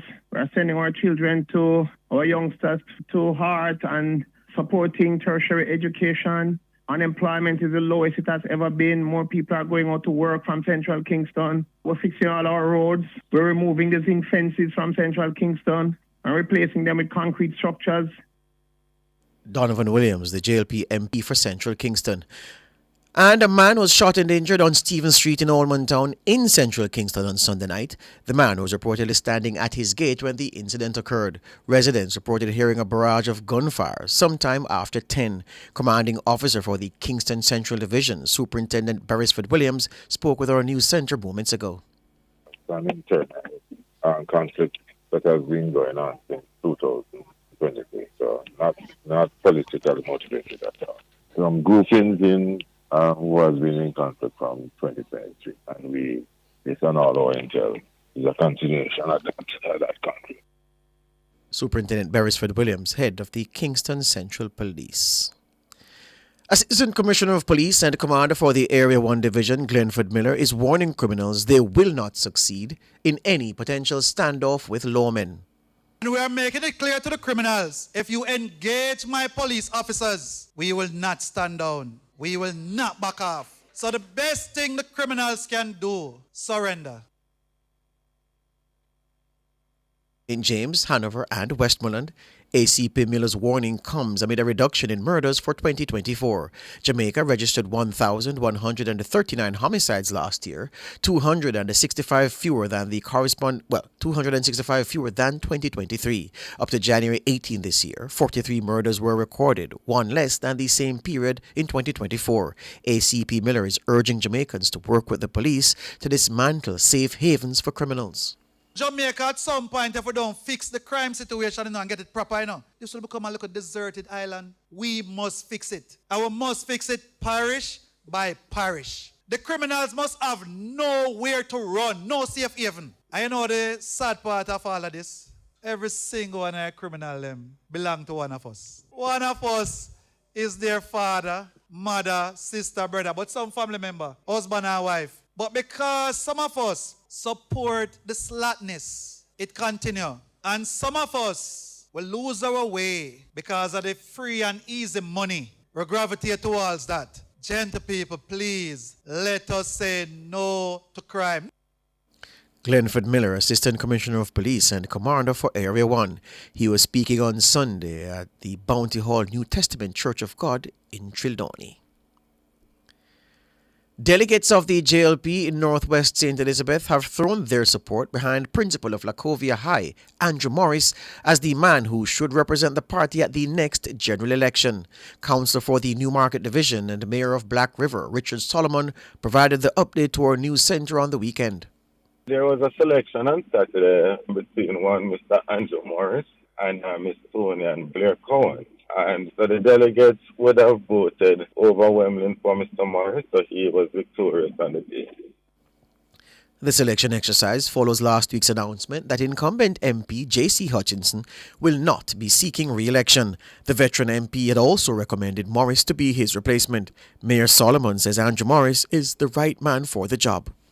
He is a good candidate and he will represent the people of Northwest St. Elizabeth with his best intentions, best vision for the constituency. And I'm sure that he's going to be doing an excellent job. And he will be afforded the luxury of working with the councillors because we would have been working with Mr. Morris prior to now. He was always a part of the team. And nonetheless, we know that he's going to make a great member of parliament. Mr. Morris is a breath of fresh air for the constituency.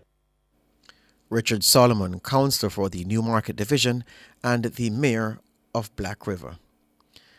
Let's take a regional story now because Trinidad and Tobago has unveiled its new coat of arms. The new image was displayed in a newspaper ad on Sunday. It features an image of the country's national instrument, the steel pan with two pan sticks. The new design replaces the three ships of Christopher Columbus. The redesign was facilitated by the National Emblems of Trinidad and Tobago Regulation Amendment Bill of 2025. The House of Representatives unanimously passed the bill on January 13. It will now proceed for debate in the upper house. Further afield, Donald Trump will be sworn in for his second term as U.S. President in Washington, D.C. later on Monday. The ceremony, traditionally held outside the U.S. Capitol, has been moved indoors due to a forecast for frigid temperatures with a wind chill of minus 13 degrees Celsius. Following the oath of office, Trump will address the nation before he is set to parade across town to the White House and attend 3 inaugural balls in the evening. About 200,000 supporters are expected to visit the city to mark the presidential transfer of power. In his final rally on Sunday, Trump promised to sign a blitz of executive orders on day one as president. That's the news.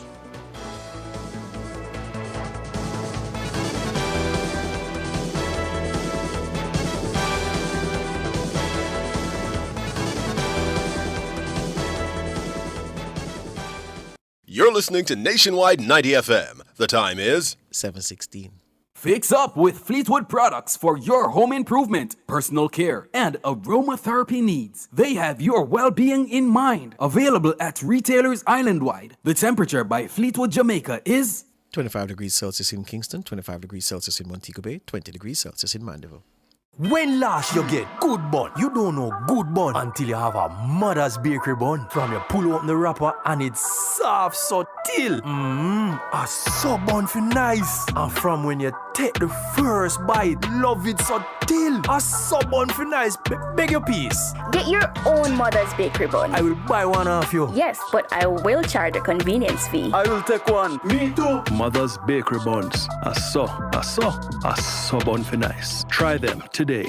Delicious meals, poolside cocktails, right on the beach. Disconnect from your daily worries and reconnect with the one you love. There's no paradise like home. Enjoy a romantic all-inclusive escape at Couples Tower Island Couples Sanssouci in Ocho Rios from $395 USD per night. Take advantage of this offer today by calling Couples Resorts at 876-632-8200 or by visiting couples.com. Conditions apply. Enough power tool, big to small. Jack on my figure, dig the wall. Our Total Tools. Beat back a figure, trim the lawn. We have everything a job demand. Total Tools. We rent them, sell them, and fix them. Also give Total Tools a call. When I say home improvement, landscape construction, or Total Tools are your option. Home improvement, landscape construction, Total Tools are your option. Total Tools, located at 102 Main Street, Ocho Rios, 34 Slipe Road, Kingston. And lot C6 Jacksaw, Sentence Bay. Call us today. Street Smart and the JUTC Morning Commute is brought to you by JUTC, your route to excellence.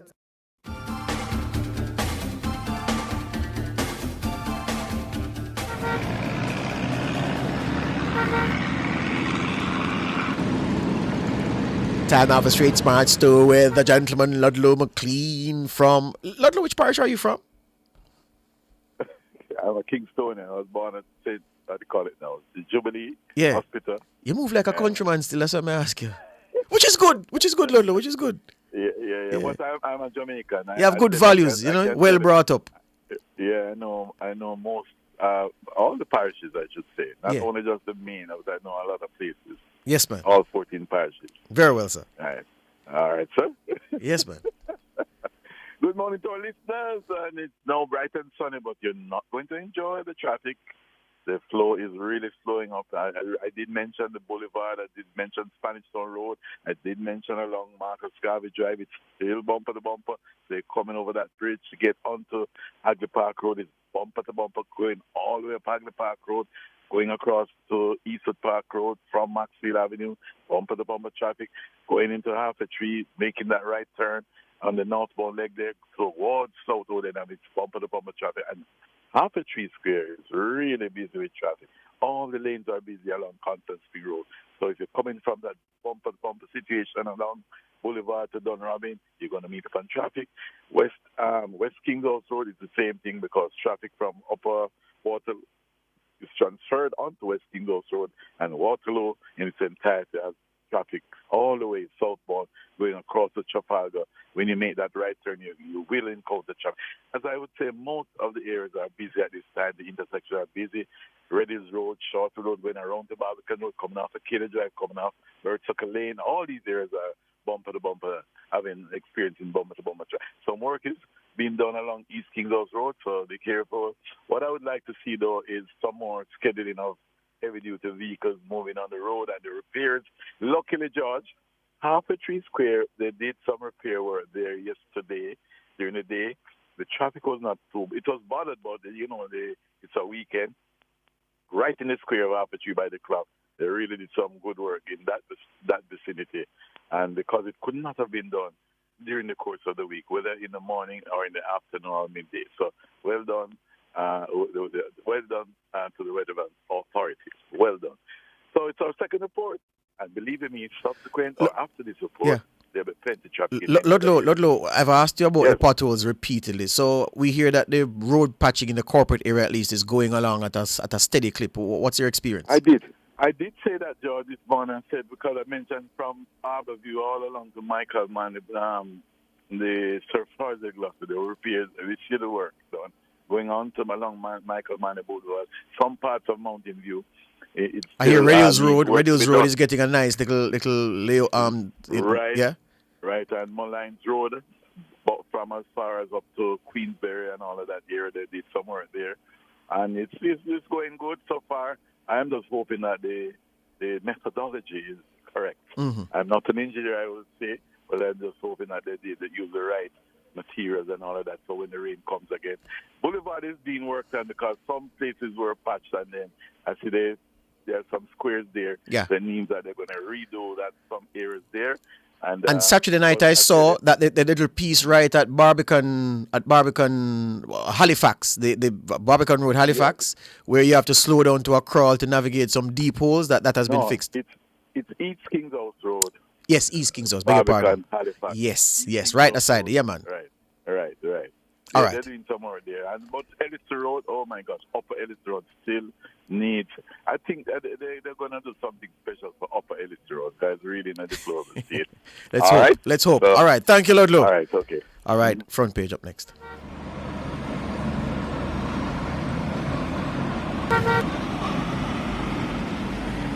Street Smart and the JUTC Morning Commute was brought to you by JUTC, your route to excellence.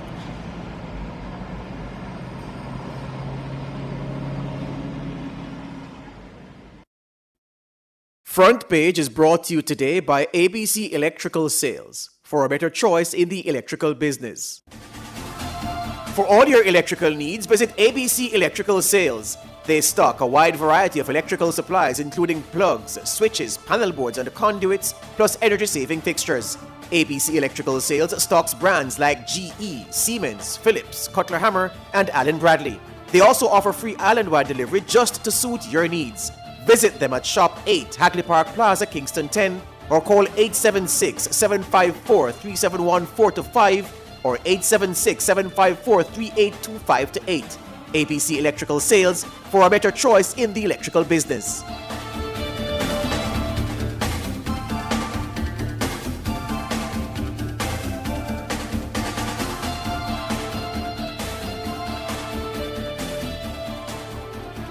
Just before you start, Tona, and before we go into the front page, well, what do we have on the front page? You need to tell the listeners that first. On the front page this morning is what a lot of you have been talking about, reacting to since yesterday. The U.S. president pardoning our first national hero, Marcus Garvey. So on January 19, 2025, President Joe Biden granted a posthumous pardon to Marcus Garvey, the renowned Jamaica civil rights leader and founder of the Universal Negro Improvement Association, the UNIA.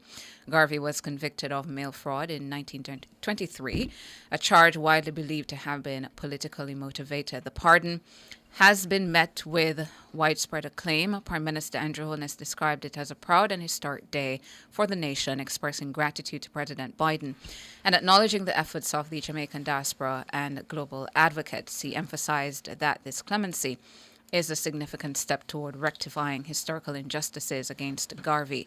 Opposition leader Mark Golding also lauded the decision, stating that it corrects a historical wrong stemming from an illegal intelligence-led operation aimed at undermining Garvey's movement. He highlighted Garvey's enduring impact on social justice movements across Africa and the diaspora.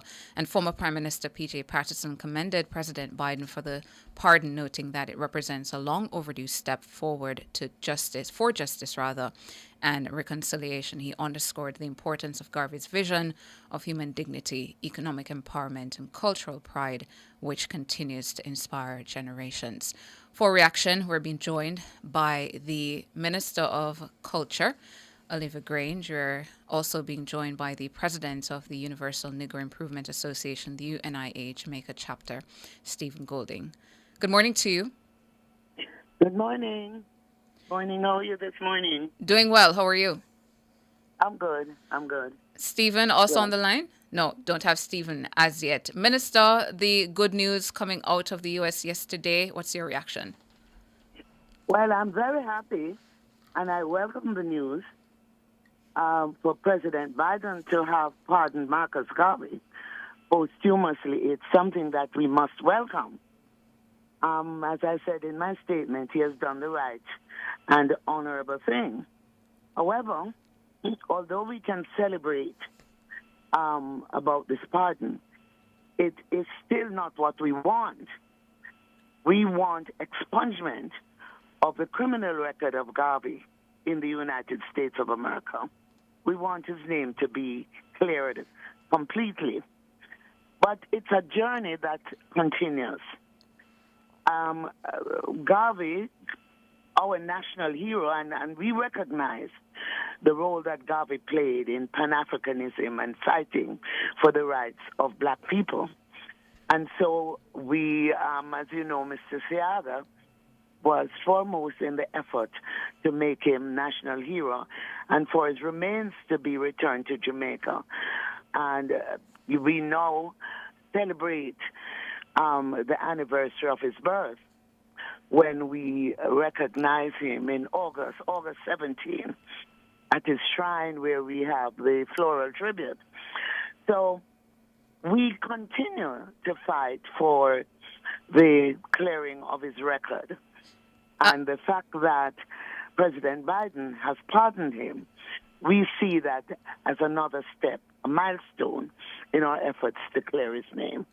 Have you been able to speak with his family minister, for example, his son, Dr. Julius Garvey, who has been advocating a lot for this? Yes, I'm in constant touch with Dr. Julius Garvey. In fact, we spoke yesterday, and he's very happy. He was actually called by President Biden, by his office, representatives from President Biden's office, on Saturday to advise Dr. Garvey that this was being done. So when it was announced yesterday, Dr. Garvey was expecting it, and he's really very happy for it. But he also indicated to me that they will continue to fight for the expungement. Now, it means that the next step would be either through Congress or through the Attorney General's office. And we are discussing the ways in which we will continue to approach this, determined effort to clear Garvey's name. So does that mean, for example, that there will be conversations with Yvette Clarke, who has been instrumental in this push as well, or any other of those prominent figures in the U.S.? And just if you could explain for Jamaicans what that first step towards exoneration would look like. So I'm in discussion with our Prime Minister Holness, because we want to continue that effort. So it can be triggered by a letter being written to President Trump, which I know the Prime Minister is looking at doing, writing to President Trump, who his Attorney General, can look into the matter, can look for the records that they have, and to start the process through the courts, which is one effort. Another effort, which started many years ago, which involved the late Edward Seaga, was to have it done through Congress in the United States. And that effort, there's a resolution that was tabled at that time. And most recently, Congresswoman Yvette Clarke, has also put that on the table again. And so the effort to have his name cleared through Congress or through the courts will continue. Something that was started, it's something that we are determined as a government here in Jamaica to pursue. And Dr. Julius Garvey is also pushing for that through his efforts in the United States. Speaking with the Minister of Culture, Olivia Grange, we're going to take a break. And then when we come back from the break, get a quick reaction as well from President of the Jamaican chapter of the UNIA, Stephen Goulding.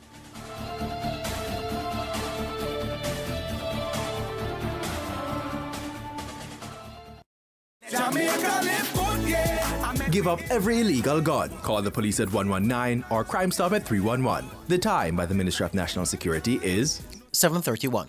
Rent or buy your hurricane supplies from Total Tools. Visit 102 Main Street, Ocho Rios, or 34 Slipe Road, Kingston 5. The temperature brought to you by Total Tools Jamaica is 24 degrees Celsius in Kingston, 25 degrees Celsius in Montego Bay, 21 degrees Celsius in Mandeville.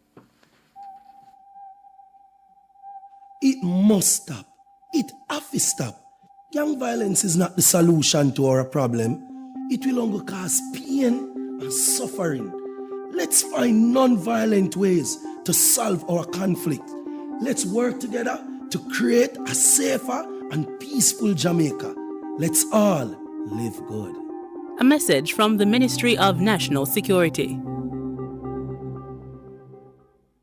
Get ready for a day of inspiration and innovation at UCC BDCI's Conversations for Greatness. Join us on January 23 at 10 a.m. at UCC, 17 Worthington Avenue in Kingston for an exciting and informative day of activities. Connect with industry leaders like Michael Andre Collins, join interactive workshops, and witness a live pitch competition that could transform business ideas into reality. Don't wait. Visit www.bdci.co to register now. Conversations for Greatness, where great minds meet and future leaders are made. Outperform, outlast. We top performance. Jackama. Reliable, full stop, not comma. We have the expertise for drilling and demolition. We have the power tools for plumbers and electricians. Fancy select tools, free parts and free repairs. 3 parts, free repairs. 2 to 3 years. Hilton, available at Delta Supply, 106 Hagley Park Road. Call us at 876-302-61114. Delta Supply, we service what we sell. Start your fitness journey today and make 2025 your healthiest yet with Express Fitness. State-of-the-art equipment, expert trainers, and encouraging community are here to support you every step of the way. Join now and take the first step towards a stronger, happier you. Express Fitness, starting at only $9,500 per month with 11 locations island-wide.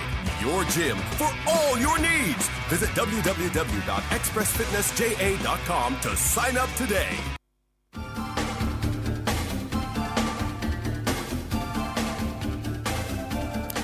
Culture Minister Olivia Grange is with us. So too is the head of the Jamaica chapter of the United Negro Improvement Association, Stephen Golding. Minister, just before you go, let me ask you, is it that, just to clarify, is it that with the good relationship that, of course, the administration would have with the Republican Party and Donald Trump, is it that Mr. Trump could, just by signing a document, hasten this process towards exoneration or complete it, or does it have to go through a particular process step by step involving the courts? It has to go through a process. The president can pardon, but he can't exonerate.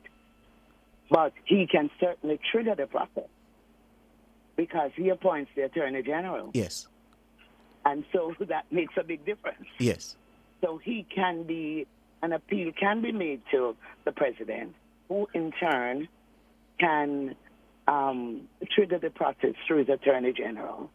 And then the process goes through the court, and Garvey's criminal record can be exonerated. Yes. Okay. That's one process. Yes. And the other process would be through Congress. Okay, thank you for that, because there were some people asking the question because they may not have heard clearly what you said before the break about the different processes and the route towards exoneration. Stephen Golding, good morning. Morning, George. Yes. I should quickly point out the fact that we exonerated Garvey and some of our other national heroes. Yes. Who had criminal records by taking an act to Parliament. Yes. And I led that process. Yes. And Parliament unanimously voted for their records to be exonerated, for their records to be cleared. Yes. So that process is something that is also a way in which it can be done in the United States of America, through Congress or through the courts. Hear you on that. Stephen, your reaction to that piece of communication from the White House. Morning, Minister. Morning to you. Good morning. Good morning. Talk to us, Stephen. To your listeners. Yeah, First, George, yeah. It is the Universal Negro Improvement Association, not United, a mistake You- American journalists make, but I know you, as a particularly good Jamaican journalist, will not make again. Never again, sir. Minister is right. You know, couple things we have to understand. The difference between a pardon and an exoneration. A pardon is worded as an executive order of clemency issued by the office of the United States President. it always ends with saying, we now issue a full, complete, or unconditional pardon for the subject for crimes committed against the United States. So that's the first thing. The difference between a pardon and an exoneration, one is of forgiveness. The other one says, we erred in convicting you. The mistake was not on your part, it was on our part. And therefore, it is not us forgiving you, but us recognizing that we were wrong, and even in a way implying that we are asking you to forgive us, because exonerations are usually followed sometimes by civil suits, because the issue of reparation always comes up in the case of an exoneration. Like, take, for example, the Central Park 5, convicted of rape, who were cleared by DNA evidence a decade plus later. It is not a pardon that they are issued. Once your innocence is proved and affirmed, it doesn't require any signature from the United States president. The acceptance that you were wrongfully convicted for a crime you did not do means you are immediately released if you're still alive, and then the issue of compensation for your wrongful conviction immediately follows. So, I hear us, and the minister was right, that we cannot go back to the office of the United States president seeking anything. In fact, this, what I call cosmetic victory that we have gotten in the fact that Biden signed a pardon for Garvey. It's not the first pardon that Garvey has received. Jamaicans and the world often forget that Garvey sought and achieved his own pardon in 1927 when the United States President Calvin Coolidge issued his own executive order of clemency, pardoning Garvey and releasing him after 2 3/4 years of incarceration on a 5-year sentence, and it had one caveat in it: immediate deportation to Jamaica. And this is how Garvey was returned to Jamaica. Now, 2 years later, we ourselves convicted Garvey of trumped-up charges of contempt of court, the colonial government at the time, put him in jail for 3 months. And what minister was mentioning, I believe it was in 2018 or so, was that she moved an act of parliament recognizing that Garvey and other national heroes and freedom fighters were wrongly convicted of a crime when in fact they had committed no crime. Carry on, Stephen. Stephen Golding? We lost the line dropped? Oh. Hello? Minister, you're still here. You're still here. Yes. Stephen, we lost Stephen for a minute. We're trying to get him back. All right, but let me indicate here Yes. that the bill that was introduced, right, was called the national. It was 2018. Yes. And it was called the National Heroes and Other Freedom Fighters Absolution from Criminal Liability in Respect of Specified Acts. And this was really a game changer because every single parliamentarian voted in favor of this act. Yes. That would clear their record. And I should indicate also that Prime Minister Andrew Holness wrote to Biden in 2022 asking for Garvey's record to be cleared completely and for him to assist in the process of having Garvey's name cleared. Yes. Mr. Seaga also did that in the, I think in the 80s. Yes. And so Jamaica has been forefront in the effort to clear Garvey's name. Yes. And we will continue to do so. In fact, what I intend to do is to chronicle all the efforts that we have made as a government over the years. Yes. To clear Garvey's name and to recognize Garvey as one of the greatest Jamaicans ever to have graced our land. I don't think there's any doubt about that, Minister Grange, but we need the chronicling just the same. Steve right. Steve Golding is back with us. Stephen. Hi, George. I'm not even sure where you lost me. Well, we lost you at the point. Well, you said something, and then I didn't catch much that you said after because I was fixated on that. You said cosmetic victory, and I wanted to articulate why you've cast it as such. Stephen? Yes. Yeah, Can you hear me? Yeah, loud and clear, man. Loud and clear. We're hearing you loud and clear. Yeah, I was saying that what Biden did yesterday is really a cosmetic victory. Reminding the listeners that this is not the first executive order. We caught that, but why is Stephen's line misbehaving so badly this morning? Because I need to ask him now. I need to ask him about the likely wheeling and dealing that may attend to the exoneration because of the reparations factor. I want to hear him on that. Michelle, he fell out again? Yeah, we're not hearing him. So, Minister, with reparations likely to attend itself to any process of exoneration, it is highly likely that we have some way to go just yet. And it may be that the representatives of Garvey and the government of the day would likely have to engage in a form to strike a deal around the exoneration. To say, listen, let's not go to court after this thing is done. Let's agree to do this and do that upon the point of exoneration, and so all parties can leave feeling satisfied. That may very well be the course that this thing takes from here. Yes, that is possible. But we are focused now on starting the process, or continuing the process for the exoneration. When can we expect this chronicling from you, though, of all the efforts that have gone into pushing us to this position? Coolidge did it, but now Biden has its fresh impetus for the process, you would say. Well, I intend to make a statement in Parliament on Tuesday. Yes. But in addition to that, I am hoping that I will have the cooperation of the printed media so that these details can be published in both publications and elsewhere, that Jamaicans and the world can see this journey, how it started, and where we have reached, and where we intend to go. Hear you on that. Stephen Golding, would you say that notwithstanding what Coolidge did in 27, you said, this is fresh impetus for the exoneration of a man who ought not to have found himself in this position in the first place?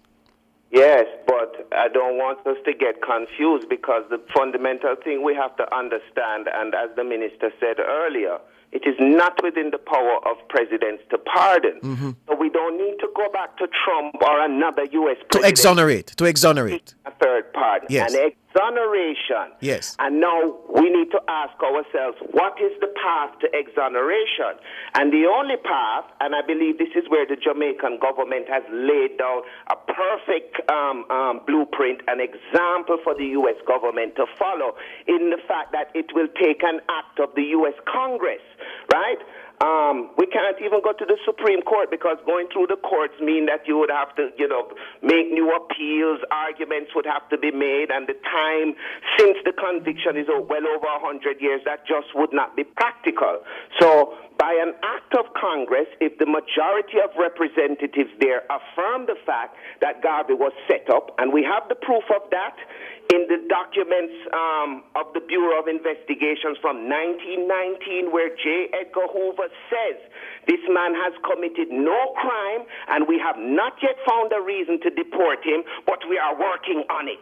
That was 4 years before the trumped-up conviction. Mm-hmm. The fact that 9 members of the jury in 1923, after the conviction, wrote to the president asking for clemency for Marcus Garvey, and even attesting to the fact that they had been coerced by Judge Julian Mack to come up with a guilty conviction.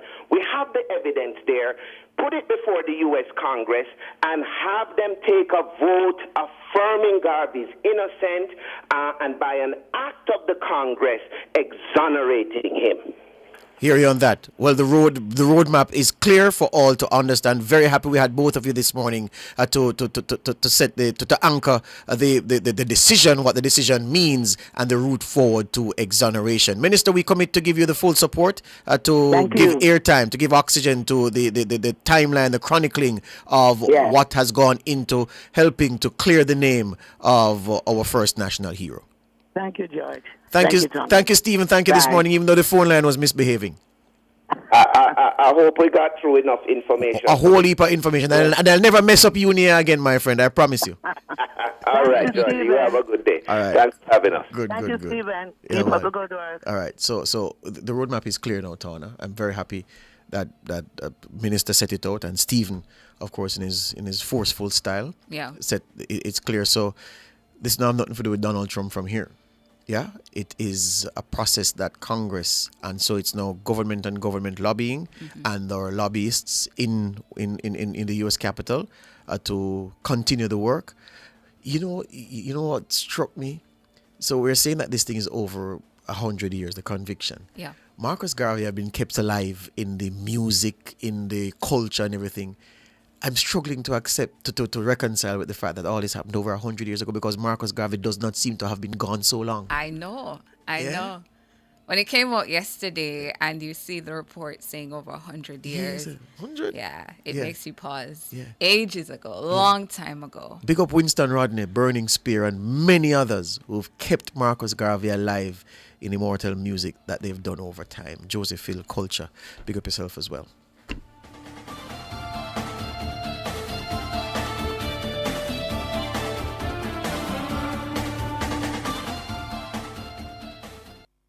Listen up, motorists. Speeding burns more gas. So slow down. The life you save may be your own, and also that of your loved ones. Slow down. Save lives and money. The time by the Insurance Association of Jamaica is 8:48. At Hawkeye, our mission is to deliver cutting-edge security solutions to help you keep track of the things you value most. The temperature by Hawkeye is 25 degrees Celsius in Kingston, 24 degrees Celsius in Montego Bay, 21 degrees Celsius in Mandeville. More savings, more choices. Get active with Active Home Center.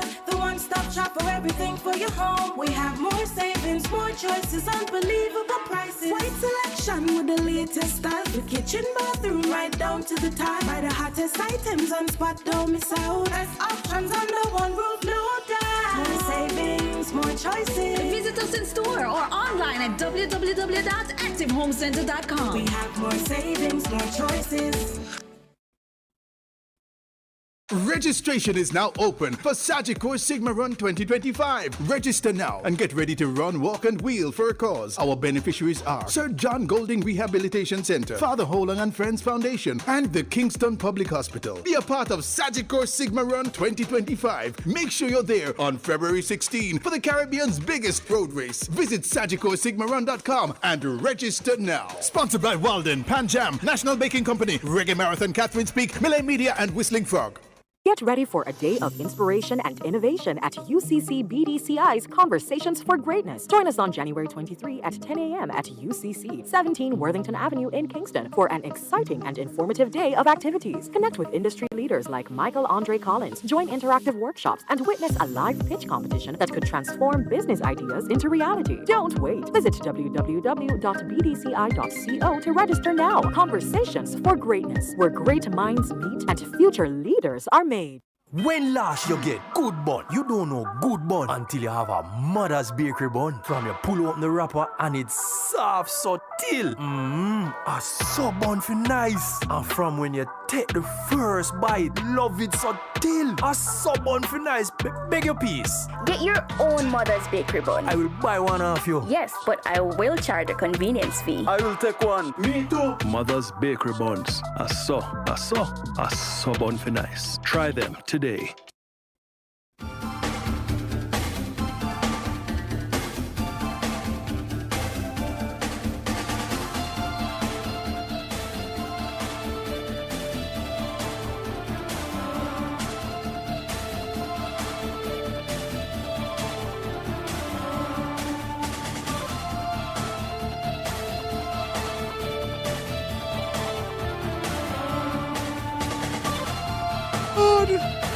Welcome back to Nationwide this morning. We are having fun while doing the show for you. All right, so here's what we're going to do. We were scheduled to play, and we are going to play. And we invite you. We know that some of you migrate after 8, but you'd be wanting to stick with us this morning in high numbers after 8, because we're going to do the biggest stories of 2024 from a nationwide perspective, Tona. Yeah, and that is set to be about 35 minutes in length. Yeah. About that long. Yeah. Yeah, so it's the top 10. Well, 15. 15. Yeah. Oh, it's 15 you did. 15. And then you lift Well, up we whole did- heap of story away, you know? We did have a lot of major highlights last year. So you don't want to give anybody a hint as to Well, what I'll tell what's them to is... come? What I'll tell them matters is... having to do with crime? Give them some headlines. Yeah, man. So we spoke about Daniel Rowe. Mhm. We spoke about Omar Collymore.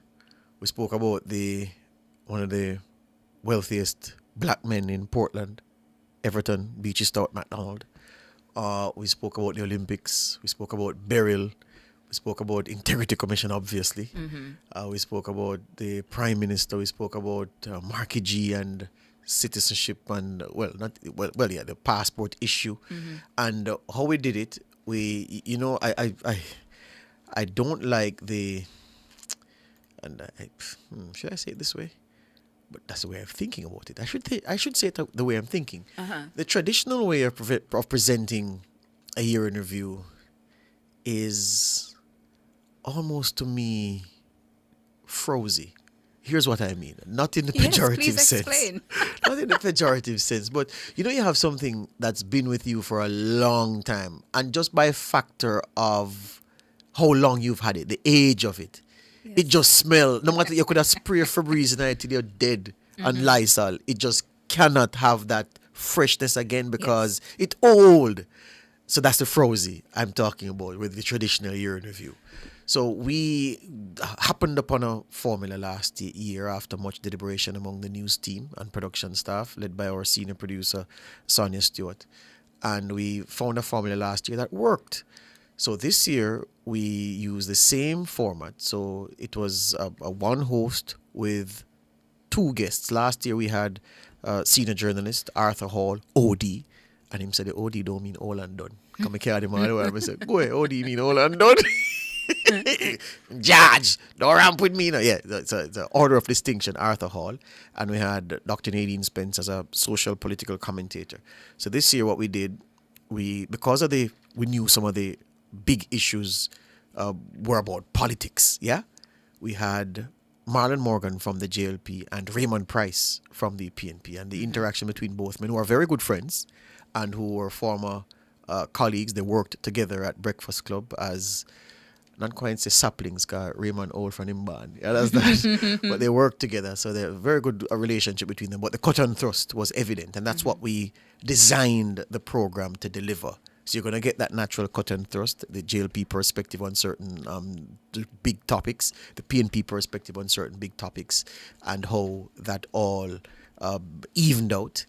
And so that's what, and we did it outside the studios, of course. The good folks at AC Hotel, good morning to them. They gave us a nice little area for us to do the shoot in, and so it will be a video presentation.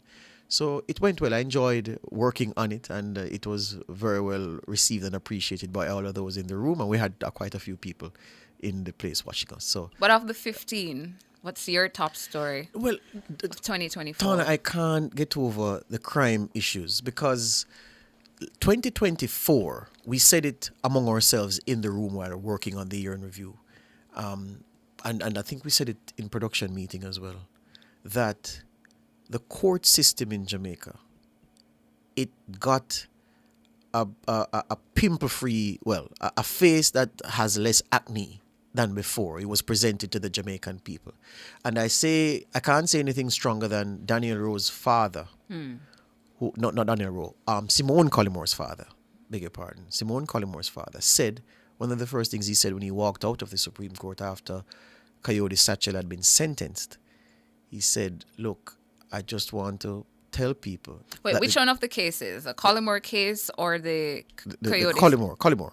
So Simone Collymore was the wife of Omar Collymore, who Omar orchestrated her murder. Okay, so the Collymore matter. Right, so Simone Collymore's father, after she was sentenced, I may have mixed up Coyote Satchel there, which is what confused her. Right, thank you for that.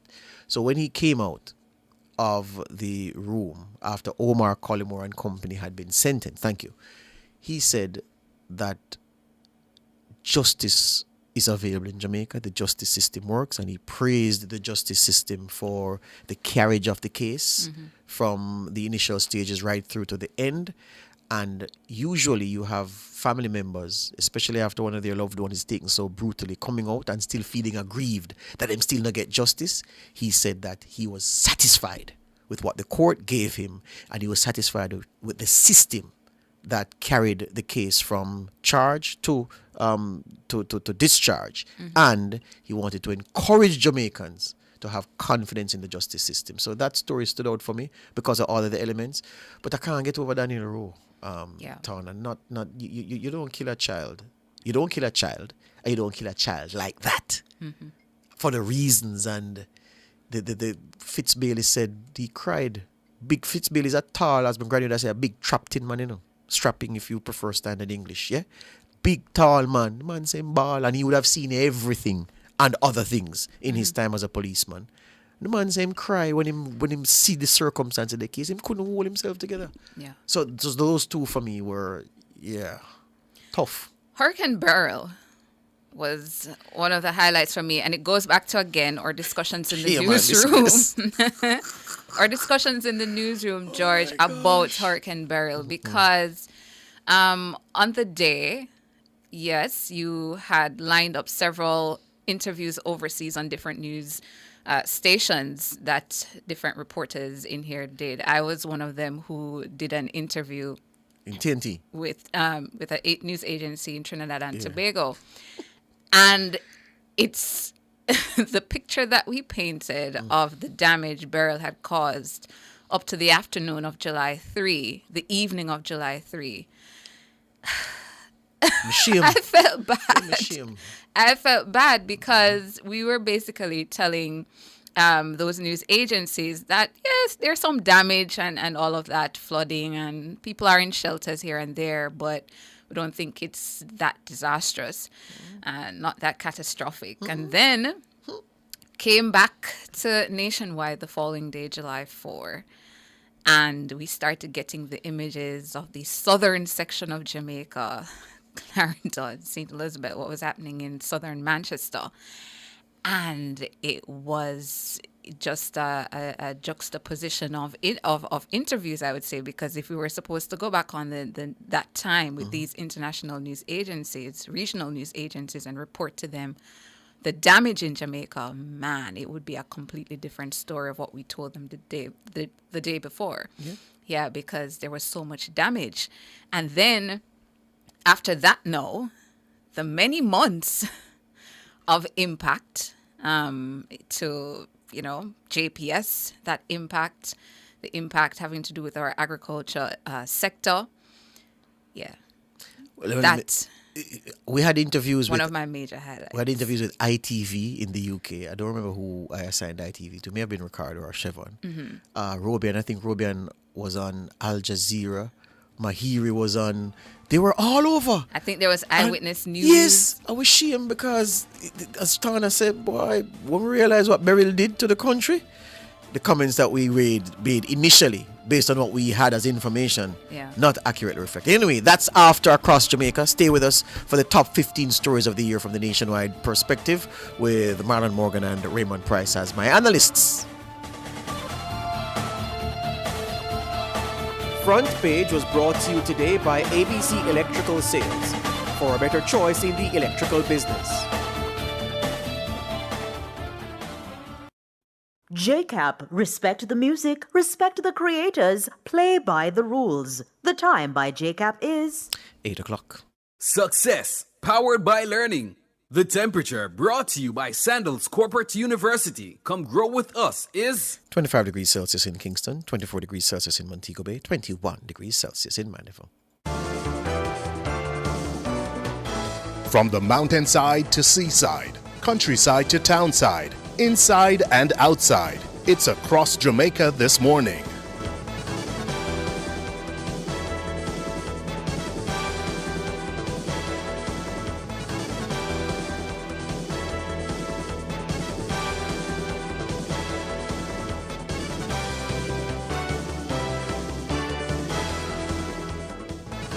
In across Jamaica this Monday morning, a section of Holland Bamboo in St. Elizabeth was destroyed by fire on Sunday. Superintendent Coleridge Minto, commanding officer for the St. Elizabeth Police Division, said the incident affected the motoring public.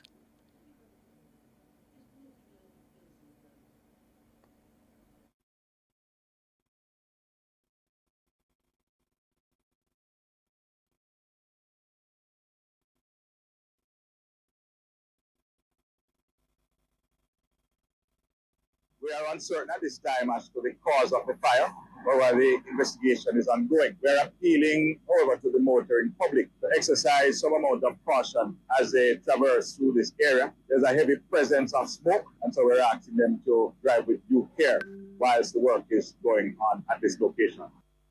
Superintendent Coleridge Minto, commanding officer for the St. Elizabeth Police Division. Councillor for the Belfield Division in Manchester, Mariam Mitchell, is calling on the government to allocate funds for the trucking of water across the parish. He made the call on Sunday on the scene of a fire close to the Jam Island processing facility in Williamsfield. Since about late November, early December, we have not had any rains, and we have seemed to have now taken on a dry spell, and the drought is upon us. There's water shortages in Manchester itself, so I'm asking that the relevant authorities see how best they can assist with the residents of Manchester and to alleviate the plight that is there. So I'm asking the relevant stakeholders, the minister, the ministry, the prime minister, to see if they can allocate some funds for the trucking of water. Right now, presently, I have the basic schools, the primary schools would have called seeking assistance. So I know this upcoming week, the members of parliament, the councillors are going to have to give assistance to our schools, to our health, and to also to the police station. Mariam Mitchell, councillor for the Belfield Division in Manchester. More than 30 schools located within zones of special operations in Kingston, St. James and St. Andrew have been identified to receive assistance under the Ministry of National Security's Case Management Strategy Program. The program represents a departure from using the physical presence of law enforcement in communities impacted by crime and violence as a primary deterrent. Instead, it puts the focus on the root causes and seeks to create specific strategies to rectify them. Senior Case Management Coordinator Orville Simmons says the strategy is a framework tool focused on empowering persons, especially young people, at a risk of being perpetrators of crime and violence. He explains that the process begins when the guidance counselor identifies students that have high levels of disruptive or antisocial behavior and refers them to the case management team. According to reports by the GIS, beneficiaries have been praising the program, highlighting the significant positive life changes they have been experiencing. And that's it for Across Jamaica for this Monday morning.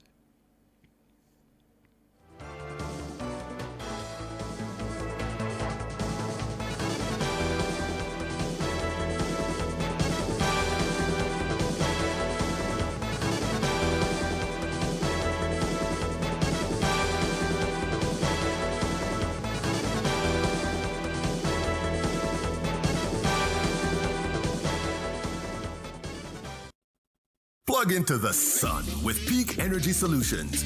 We are your affordable provider for everything solar.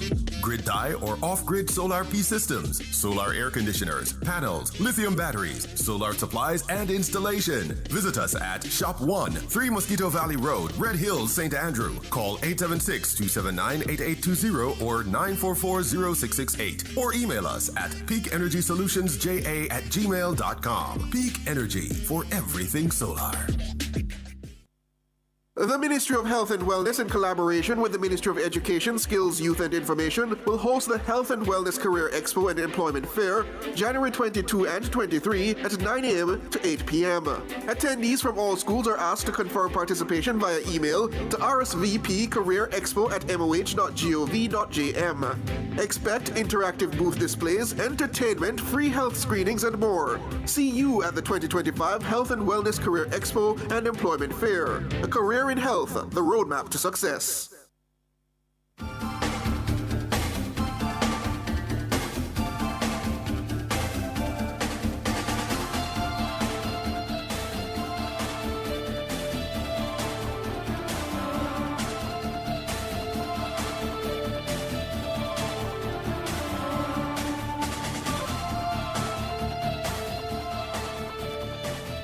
Welcome back to Nationwide this morning. As promised, it's now time for Nationwide's Year in Review, NNN's top 15 stories of 2024. And what were the biggest stories of 2024, I might ask? Was it Hurricane Beryl? Was it Vybz Kartel's walk to Freedom Street concert and the entire news developments around Vybz Kartel last year? Was it the conviction of Beachy Stout, Daniel Rose killer as well, or the man who orchestrated the killing of his wife and her taxi driver? What was the biggest story of 2024? What are the biggest stories of 2024? Here are our top 15 stories. It's the Year in Review 2024, looking back at the big stories that made the cut in the year. It's a special production, different from the Year in Reviews that you usually see, not the boring, straight-jacketed production. It's snazzy, it's substantial. We're at a fantastic place. It's a happening place every day of the week. AC Marriott. Come with me inside. Welcome to Nationwide's review of the news year that was 2024. We're going to make it snappy. There are many stories that will not make this cut. Perhaps you won't agree with none of the 15 stories that have made the cut this year. But we are giving you what we believe based on our coverage and how the news has been consumed by you, what we think are 15 of the biggest stories from the news year 2024. Of course, I'm not alone. There are two gentlemen to assist me with their different perspectives on the news items, and maybe there is something that they believe should have been on this list that is not, that they'll opine about. I'm sure Raymond Price, the PNP caretaker for East Central St. Catherine, will have a lot to say. Never a man short of an opinion, and also tall of opinion is the man beside him to his left, Marlon Morgan. He is a senior member of the JLP's Communications Task Force. Gentlemen, welcome to Nationwide as we review the news year that was 2024. Morning, Josh. Thanks for having me. Happy New Year, Raymond. And I haven't seen you for a minute, man. We need to see each other more often. All right, let's get right into it, gentlemen. Olympics at the foot of the table, number 15. A six-medal performance from a powerhouse like Jamaica at an Olympic Games, Marlon, is a poor return. There are many aspects of national life that Jamaica may be considered as not having gotten right, but our athletic prowess is one of those areas in which we have distinguished ourselves. And so you can understand, based on the sheer national appetite, the Jamaican people have considerable expectations going into any games, whether it is the Olympics or the World Championships each year. And we would have wanted to have amassed more in terms of the medal tally this time around, but we know that we were beset by some injuries. And so, I mean, we continue to support our athletes. This year is our World Championship year, so we want them to, get on with it. I want Kishain to learn from the error of last year and run through and bust the tape. Yes. Number 14, Roger Stoner. We got an Olympic champion in an area that we have never had an Olympic champion before, with an Olympic record to boot in the shot put. No, absolutely, and that's a good thing about track and field. I remember the year Dion Hemmings won gold, and no one had expected it. It came as a big national surprise and a gift. The same happened the first time Asaf Apol broke the world record and went sub 10. So each Olympics or Olympiad brings to the fore talent that we suspected was there, but have now been confirmed. We were all disappointed. I did express my own disappointment, but more than my own disappointment is my understanding that the talent pool for coaches as well continues to be strong. So I look forward to 2028 and the steps in between. Yeah, and we're live. I did say shot put. That was Ginger Campbell in the shot put with a bronze medal. Roger Stoner with the discus. And gentlemen, this is a nationwide production, but I can't proceed without doffing my cap if I had one. To the Observer, they had a brilliant headline to celebrate Stoner's Olympic gold medal in Olympic record. Big Stoner Fling. Yeah. It was brilliant. The headline of the year as far as I'm concerned. Big Stoner Fling. Number 13, gentlemen. Raymond, this gentleman's name was in the news a lot in 2024. Everton, Beachy Stout, McDonald, Portland royalty where business is concerned. We've all heard of him over the years. But he found himself in more than a spot of bother, and he was ultimately convicted, life imprisonment for the grisly murder of his wife. Right.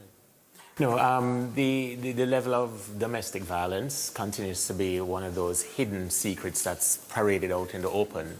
So every time something like this happens, it gives us an opportunity of national learning.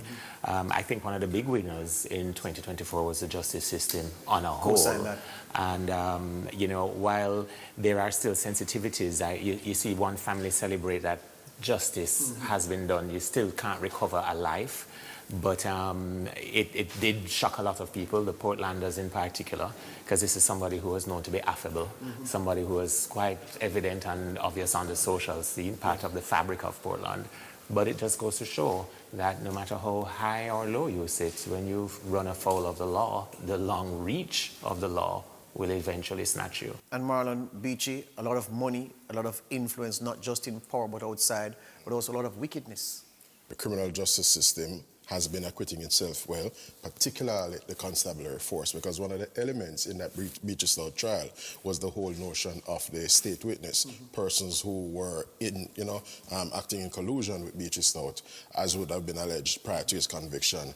They were able to collaborate with the prosecutorial outfit, and it resulted in a successful prosecution of the matter. And so, thumbs up to the JCF, and we have seen it in other developments before the courts as well. Number 12, gentlemen.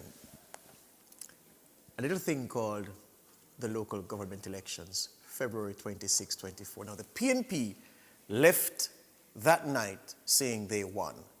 In context, and in my view, they did, because based on where they were in 2012, when they had fair few councillors relative to the JLP, which had 8, the PNP had 4, one was tied, and the PNP came out with 7 in hand, including Portmore. The buoyancy from the performances, you can see why a party would say they won. And Raymond, I'm sure you would say it was not a false position that many comrades adopted coming out of local government election. Math always wins. My granny teach me marble. I remember one day quickly, I'm leaving with 50 marbles. She said, how much marble I carry? I said, the whole of them. She take back 30 and say, you're leaving with 20. When I came back home, I had 17. And she said, but you can't play, you lose. And I said, no, I win, because I did actually at one point only have 6. So I win back 11. She said, pick me, boy. You leave with 20, you come with 17, you lose. The morning of the local government elections, the Jamaica Labour Party had X, and the evening they had X minus Y. I'll tell you what the factor of Y means. X minus Marky G and the PNP, take it from them. Yeah. Full stop. Comma, comma, dash, dash. X marks the spot, Marlon, and the PNP got more X's on local government election lead than your side. More divisions in terms of the divisional hall. The PNP has this habit of making rules up as they go along. We all know how a local government outturn is defined and determined.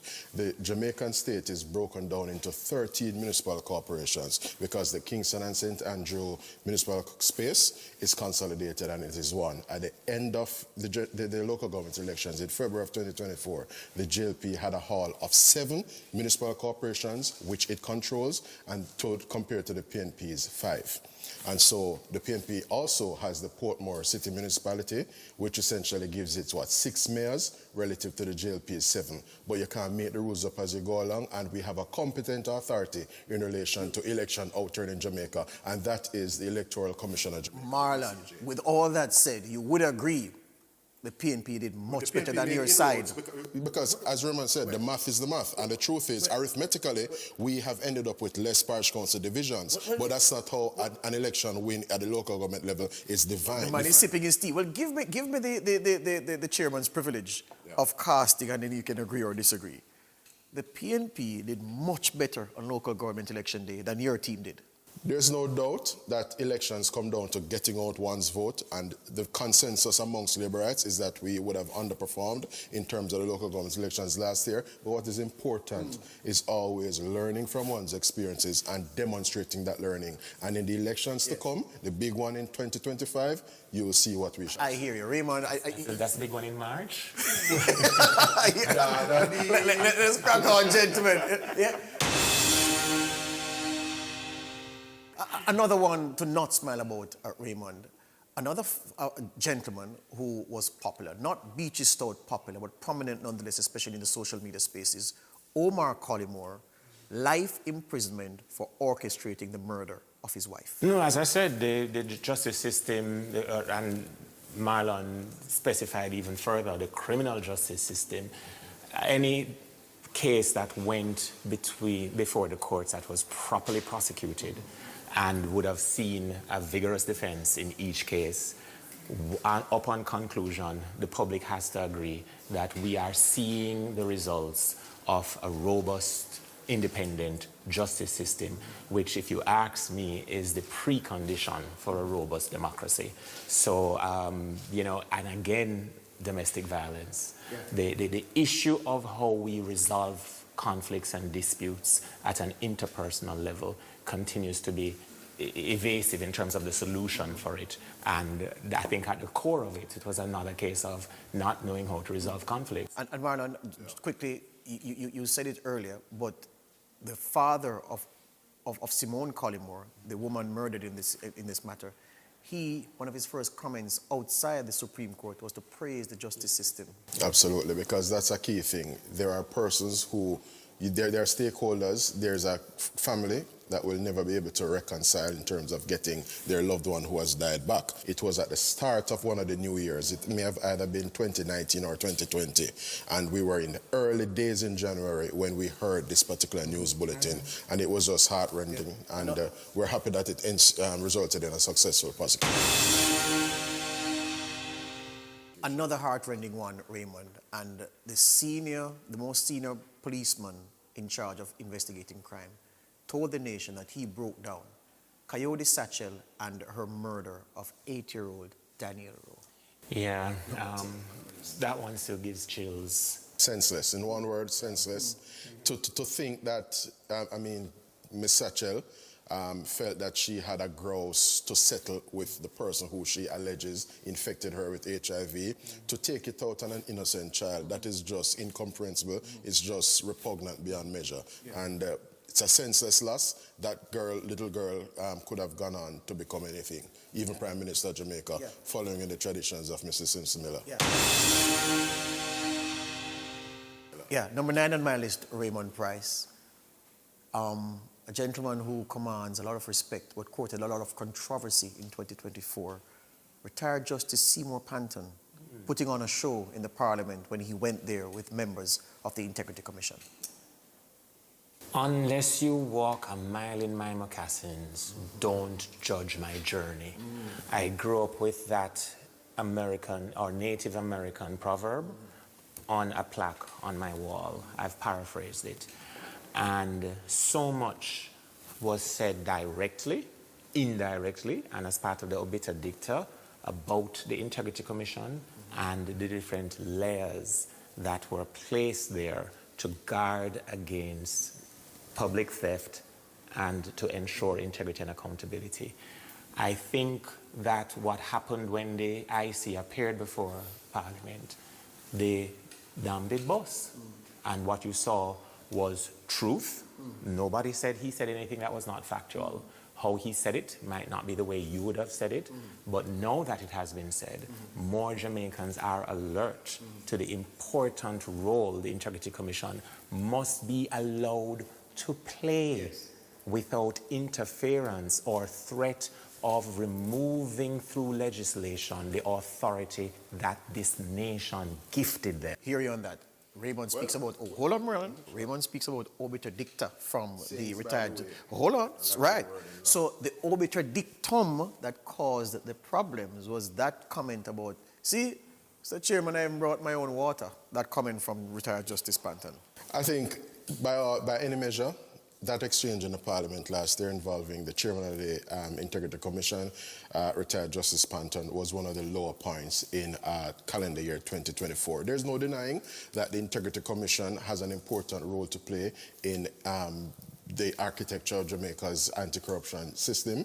And the truth is that there have been some developments that raises concern amongst members of the public, not least the unfortunate utterances of the executive director when an incident of shooting ensued involving a staff member of the commission. So to suggest that to ask the government, that is effectively implying that the government or some persons associated therewith had something to do with that incident of shooting. That you can't get more intemperate and unmeasured than that. And we saw Panton being less than measured in Parliament as well, when he said the things he said about water and whatnot.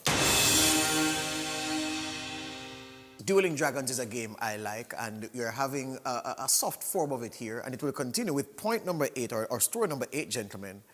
The no confidence motion attempt, which sparked the opposition walkout from the parliament, led by, of course, the opposition leader Mark Golding, Raymond, who said that, look, the rules were being unfairly applied as he tried to set this no confidence motion in train against the Prime Minister. I'll say something quickly. Shouldn't have used reference of dragons. I'm a Georgian. It's my practice to slay Well, there you dragons. go. There you and go, if you're sir. calling my friend Marlon a dragon. No, but the no confidence motion was brought about by a series of activities, deliberate or unwittingly, in the parliament. But you know the interesting thing? Forgive me if I pivot. The ultimate no confidence motion was hinted at earlier by Marlon in terms of the big election this year. And I think if Jamaicans remember the word Clyde, like you love our food but you're tired of the food now, I think the ultimate no confidence motion will be done by the ballot. The people, some of the feelings coming out of that no confidence motion attempt was that it was contrived. In fact, that's what the sitting House Speaker, Hero Clark, acting instead, said. So you believe that that's how you want to look at that? I concur with that observation. The truth of the matter is that this matter is now before the court. For the opposition leader to have sought to pounce in the way he sought to pounce was, in our view, politically opportunistic, and it was not merited as insofar as the moment within which we're operating. Number seven. But Raymond spoke to a particular, development that is going to happen later this year. Yes. The people will determine, the PNP is going to be banking on voter fatigue in terms of persons being, fatigued that they stay at the wicket of the Labour Party. But I'm trusting that folks are going to be looking at the runs on the board. We're banking on Golding. Use some more words here, Marlon. Banking on Golding is not the best bet in town right now, having regards to what is going on with Proven. Shares are plummeting, and Proven's fortunes, as per its statement, I wish I had some tea to drink. Is plummeting. He misunderstood me. I wasn't speaking about Bruce Golding. No. Mark Golding. Mark is the man who is affiliated with Proven. Bruce is ensconced in retirement. Yes. I would big up Daddy Bruce. Only retirement alone you ensconced him in? Listen. Gentlemen, order. Let me do my best, John Burke. Order. Mr. Price made suited to take some medicament to calm yourself. Thank you. Number 7 on the list. Marlon Morgan, how should Jamaicans begin to reconcile with the figure who is primus inter pares, first among equals, the Prime Minister, taking a commission of Parliament to court? We're talking about Andrew Holness's application for judicial review into that report prepared by the Integrity Commission concerning his statutory declarations, which have yet to be certified. Some years ago, Raymond and I used to co-host a program on a particular radio station, The Breakfast Club. And several mornings, we used to make the observation and underscore the mantra: Jamaica, like any other democratic society, is a nation of laws, not of men. The Prime Minister, though primus inter pares, first among equals, he is a subject of Jamaican law like any one of us. And so to the extent that the Integrity Commission, in pursuance of his mandate, undertook its work and has furnished the Parliament with a report, and the Prime Minister, as the subject of that particular report, feels aggrieved by the findings or the omissions or commissions in that report, he, like any other citizen under Jamaican law, is able to avail himself of legal remedy, and that is what this legal action is about. And so, Raymond, comrades will look at it and say it's not a good look. It's beyond that, and it's not just about comrades, it's also about the precedent. 50 years from now, students at St. George's College and Kingston College and Jonathan Grant, right, yes, will look back at this moment and ask themselves, this man chairs cabinet. Cabinet approved the bill. He led the debate with much lusto and gusto. He campaigned on having achieved the elements therein. And the first time the axe falls and he is found wanting, his solution, his remedy is, I'm going to undo the law I celebrated, because instead of pointing finger over there, it point finger over here.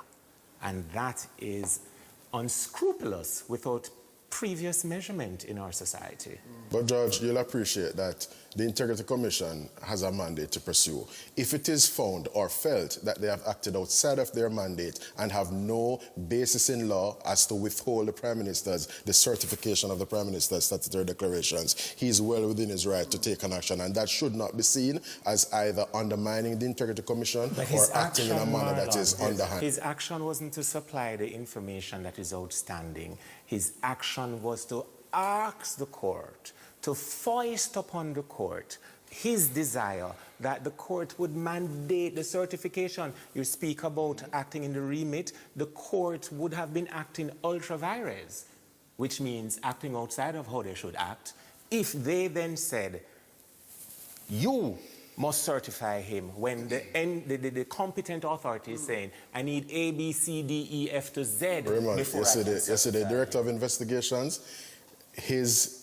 investigations are at an end for all intents and purposes. The Prime Minister, having regard to the services of his legal outfit at the time as well, would have furnished the IC with the particulars that they would have sought. What the Director of Investigation was seeking to impress upon the Prime Minister was for him to provide details as to expenses which he is not obliged to, so to do. But the Prime Minister, in the declarations and investigations, is obliged to set out his assets, his income, and his liabilities. Hear you on that. Hear you on that. Let's move to number 6, gentlemen. Let's call that one that you will never agree on.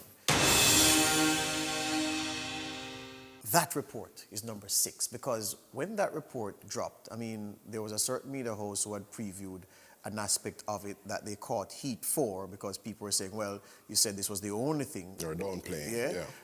The media host, from my reading, my extensive reading, did not say only thing. It said this was one of the significant things. But anyway, that IC report on the Prime Minister's finances, Raymond Price, would a reasonable person reading that report leave reading it and still hold Andrew Holness in a positive light, you believe? No. Simple answer, no. Marlon, would someone reasonably read it and come out and think that their Prime Minister has questions to answer, or that he has no questions to answer? Answers in the affirmative, and for this particular reason, because observers like myself are of the view that even the very editorializing that happened in that report was set out in a salacious way. A number of things were said that were not necessarily corroborated by fact or were not germane to the investigation and pursuit of a matter of illicit enrichment by the Director of Investigation. And it is for that reason and within that context that observers like myself are of the view that there is a witch hunt on against the Prime Minister by the Integrity Commission, as the Prime Minister himself has essentially, to paraphrase, has essentially alluded to in a press release he issued recently. Well, gleaners like me have gleaned the following. If you have nothing to hide, present the information. It could be concluded that the Prime Minister is practicing a high level of obfuscation. And then to suggest, to purport that one of the things you're going to do as a remedy is to deprioritize the illicit enrichment section of the law rather than strengthening, to weaken it. Go back to the 2020 campaign. Marlon is very au fait with it. One of the key feathers in the Prime Minister's hat then was the achievement of all of the arrangements that are now called the Integrity Commission.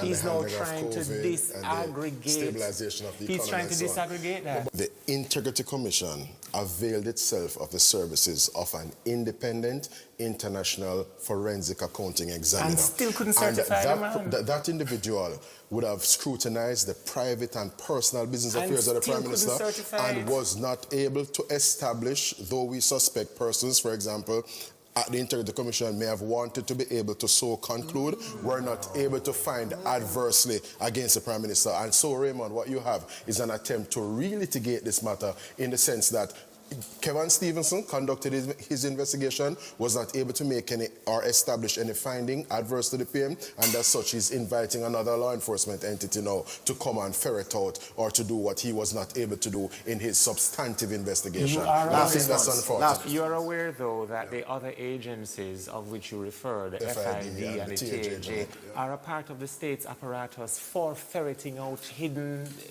assets. The DI's investigation is at an end, as he had ended up concluding in Parliament that same day when Panton was before the House. So when I'm running a relay and my time comes to pass a button, my leg is at an end. All right, but that's not how the law, the scheme of the legislation did not envisage that. That's exactly you were not able to do something in your body of work, and then you are seeking to conscript. I'm dropping the gavel. I'm dropping the gavel, gentlemen. I'm dropping the gavel, gentlemen. All right, all right. Let's leave the politics, because thankfully number 5 is not political. The gentleman will agree that number 5 on our list, Raymond Price, Marlon Morgan. 16 people shot on a Sunday evening.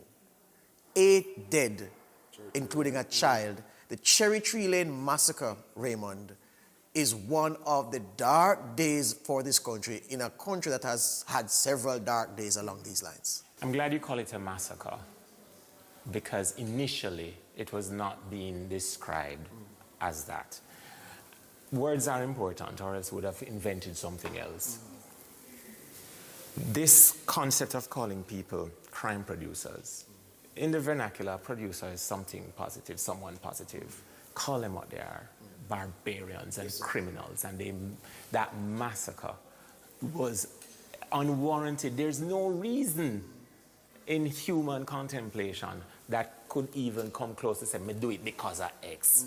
And I'm happy to have witnessed an entire nation united in calling out that abhorrent act for what it was. Marlon, the child shot, based on where his body was, crime scene experts say he was trying to take refuge beneath a car with an ice cream beside. You can't get any more graphic and unsettling than that. The truth of the matter is that Cherry Lane massacre that we had last year was one of the lower points of calendar year 2024. But one of the things, it gives us insights, and law enforcement would underscore that as well, into the anatomy of criminality in Jamaica. The fact that the persons who perpetrated that crime would have cleverly gone about scouting out to know when the folks would have been in the space, to get a vehicle that they rented, to go into the space and make good their escape. But importantly, as law enforcement has been unearthing, there are elements to the prison system in relation to that thing that took place at Cherry Lane. And so we want law enforcement to continue to stick to it and ensure that the phones and the access that these persons who are behind bars have to be able to give direction out in Jamaica, out into the free space to commission crimes, are intercepted. And I hope they're getting the resources they need to acquire. I must say, the government have resources. Just a second. To acquire, to utilize, and to maintain the technology that is required to successfully stop these crimes. Number 4, all I'll say for number 4, the story on this list, number 4. I'm going to ask a question and the story will become evident. It a tape? It a tape? Buzzer section? No, it's not the buzzer section. Vybz Kartel, Marlon Morgan, out after 13 years. I won't say the GG's pleasure, but 13 years locked up, a free man back on the road, back on the Gaza. There's no doubt that when it comes down to Vybz Kartel, he is, a mega star, a person who has, ingratiated himself in the minds and psyche of many. Many of us would have been connoisseurs of his music in a dispensation past, notwithstanding elements of his lyrics in terms of violent commentary and so on. But the truth of the matter is that the justice system essentially is what we have before us. Vybz Kartel, just like Andrew Holness, availed himself of an appeals mechanism, and the Privy Council went all the way up to the Privy Council, and the Privy Council examined the matter, considered it, and found that it should be sent back to the Court of Appeal, having regard to the fact that there were issues in the primary case that, essentially prejudiced the deliberations and what would have been operating in the minds of the jury in the primary trial back in 2014. Raymond, love him or hate him, many people said their hero has returned. I put it this way very simply. Yes. He's a free man, and he took Freedom Street to the arena on September 15th. To the stadium, my friend? No, September 15th to the arena. Oh, before, oh yes. He took Freedom Street as a free man on September 15th to the National Arena to be among those of us celebrating at the annual conference. I say no. I thought you were going to go for the Red Bull culture clash that he was at. But just to be clear. As a free man. As a free man. You can't beat that, Marlon. Because remember, the morning after, a minister of government determined unto himself more power than even the UK Privy Council, and would have suggested that despite his liberation, going to the full extent of the law with a foolish retention of colonialism that these members of the crews could not have afforded were it not for Cartel's wealth and ISAT's skill. And he took his freedom on Freedom Street to the National Arena to the conference on September 15th. There's a reason why we subscribe to us being a nation of laws, not of men, because Cartel, like any other citizen of Jamaica, can go to the public session of a political party of his choice. So why did your minister say so? However, why did your minister not say so? We have to understand where we diverge. So I part company. You would have preferred if he had gone to... No. I depart because to have Vybz Kartel and others on the stage, the optics of that, I believe, was just particularly poor. Well, the optics of that is not one of my stories of 2024. That's why we did stick to the script. Focusing on the script says number 3. The script says number 3. And social media content. Hold on, no. Gentlemen, order. The script says number 3. Mark Golding declaring that he's a UK citizen, Marlon Morgan. Can I tell you? It was clear that Mark Golding, in the true traditions of a contortionist, would have sought to twist and turn and obfuscate and do all kinds of things. Matthew Samuda give up his yet? To essentially, Matthew Samuda is far down the wicket. No, he has not yet given it up. So Matthew Samuda is still contorting. No. Matthew Samuda is still doing but you have to understand the difference. Matthew Samuda is still voguing around it. But hold on, Raymond. How come Mark Horn finish and Matthew Horn can't do? You sure Matthew Start is? You're not understanding the point. Matthew Start to relinquish his own yet? Let's go with the point. 2 of them were British, 3 of them. Julian has relinquished, Mark has relinquished. What's taking Matthew's own so long? Can I make the point I'm making now? Why is he still a British citizen in the cabinet? Matthew Samuda was not the holder of a British passport at a point when he goes out. Raymond, give him a chance to respond. Respond, Marlon, because you're not getting through. Hold on, no? Raymond knows very well that volume does not increase the value of what you're saying. So just to be very clear. Say it in value. Raymond, I'm giving him some protection, Raymond. Go ahead, Marlon. Just to be, and thank you, Mr. Speaker. Yes. So just to be clear, Matthew Samuda, and I would say Julian Robinson as well, did not go out of their way to try and downplay the fact that they are British we call it persons who would have been associated with Britain. Zane, in the case of Mark Golding, he said, and the records are there across social media and elsewhere, that he had a British passport as a child, seeking to give the impression, seeking to mislead, and that was the point there. Matthew has never sought to obfuscate or mislead. Until such time, in my view, that the British authorities give them that instrument that says, listen, you are now, we have a Britisher in our cabinet. Gentlemen, that's all I'm asking. Is Matthew still British or is Matthew no longer British? Here's what I'm sure of. Has never obfuscated. Here's what I'm sure of. Gentlemen, the question is, he likes to ask. Gentlemen, Mr. Price. Mr. Mr. Morgan. Travel to the UK Mr. Morgan and Mr. Price. Mr. Morgan and Mr. Price. Order. Here's what I'm saying. Hold on. No. We're done with that. Gentlemen, order here. Here's the thing. Number 1 and number 2. Number 1 and number 2 on the list is an issue that both these men will agree with. Hurricane Beryl did a real number on Jamaica in 2024. And the fact that JPS, between July 3 when Beryl struck, took until, August 29 to complete the restoration of power to people who would have been miserable for over a month.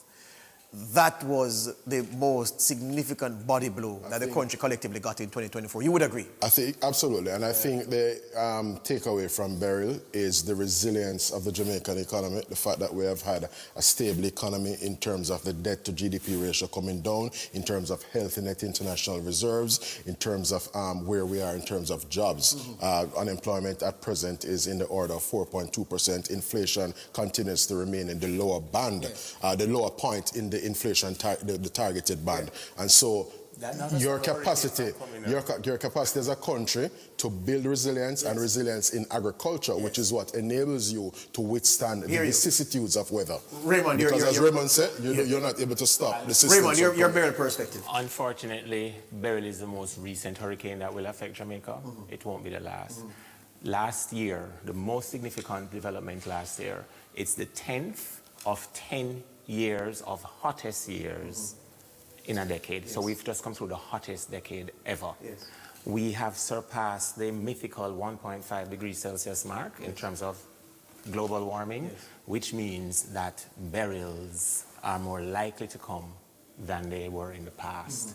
And I'm using this opportunity. That's why you need good governments now to help navigate that. Allow him to finish, Marlon. I'm using this opportunity to say to each Jamaican at a household level, you need to mainstream climate mitigation and climate adaptation in your day-to-day life.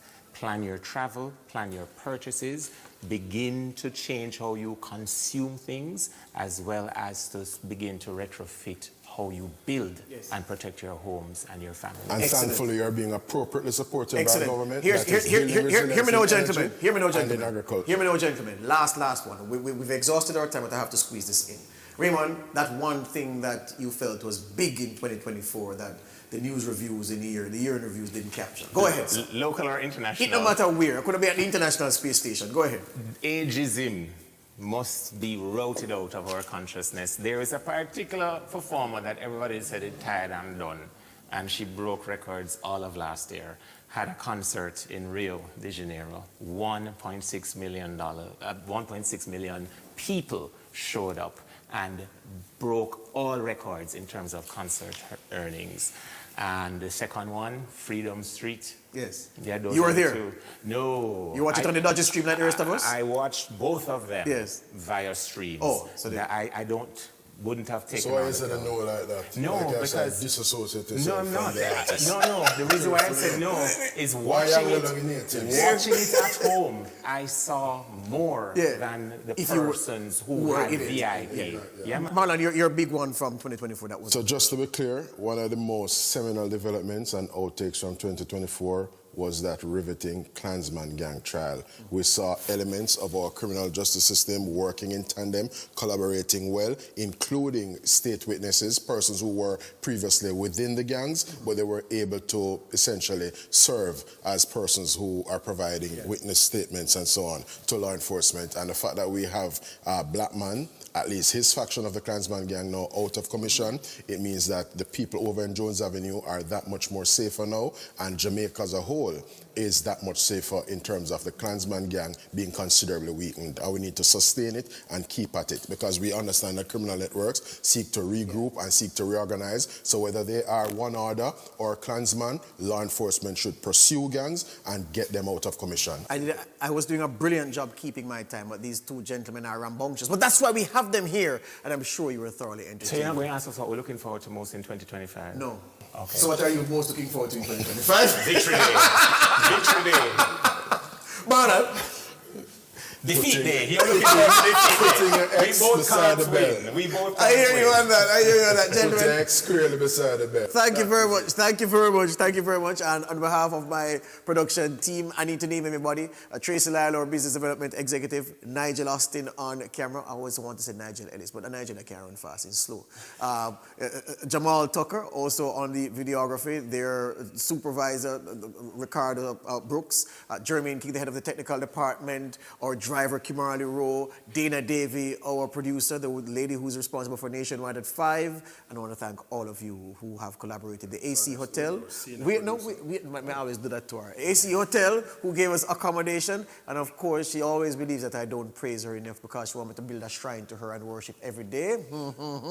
Sonia Stewart. She may or may not have threatened me to be here today. I think so. Hold on the native. Sonia Stewart, you are a gem. Thank you for the work that you've done. And thanks to the gentlemen once again. This was a Nationwide 90 FM production.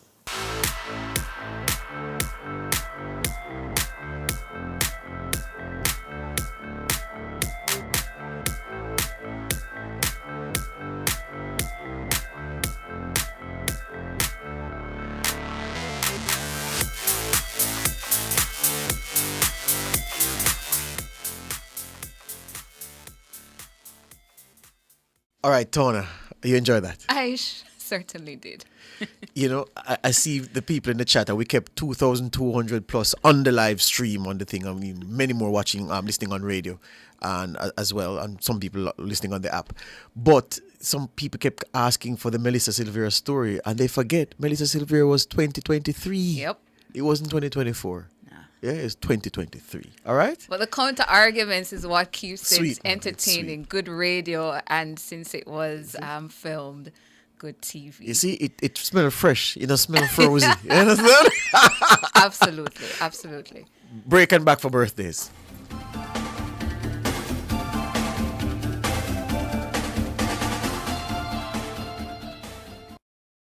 Apply for your NHD refunds at nhd.gov.jm or via the NHD app. Do not click on any links offering to help you. The time by the NHD is 8:47. Fontana Pharmacy has a wide variety of items from pharmaceuticals, household, cosmetics, toys, and more. The temperature by Fontana Pharmacy. It's all good inside is 26 degrees Celsius in Kingston, 26 degrees Celsius in Montego Bay, 22 degrees Celsius in Mandeville.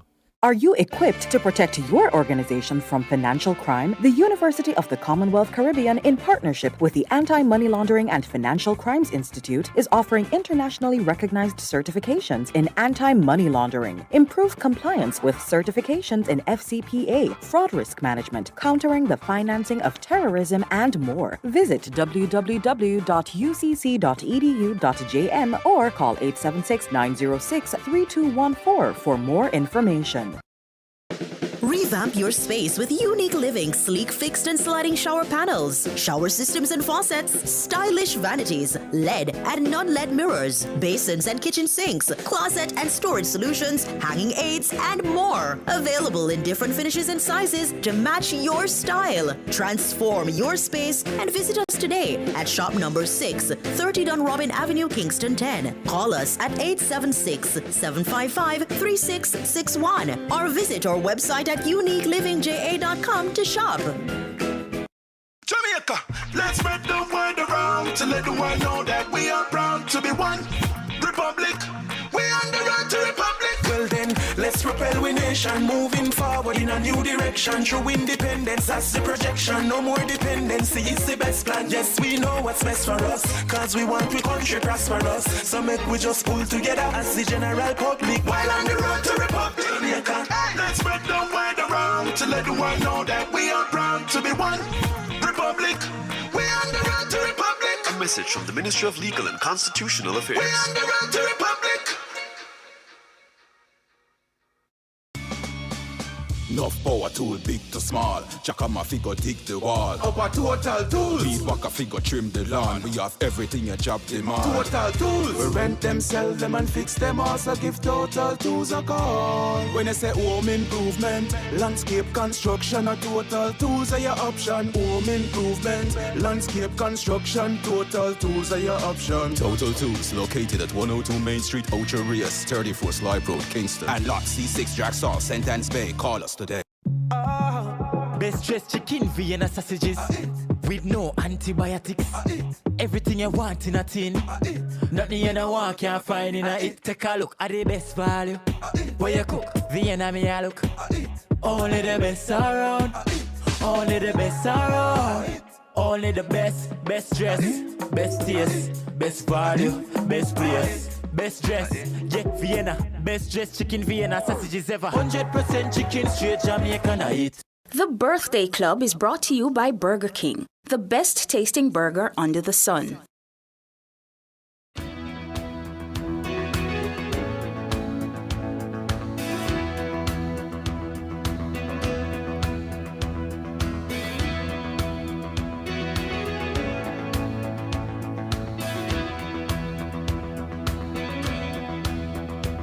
May the good Lord be with you down every road you roll. And may sunshine and happiness surround you when you're far from home. And may you grow to be proud, dignified and true. And do unto others as you'd have done to you. Be courageous and be brave, and in my heart you'll always stay forever young, forever young, forever young. May good fortune be with you, may your guiding light be strong. Build a stairway to heaven with a prince or a vagabond. It's that time of the morning when we tell some very special people happy birthday and happy anniversary.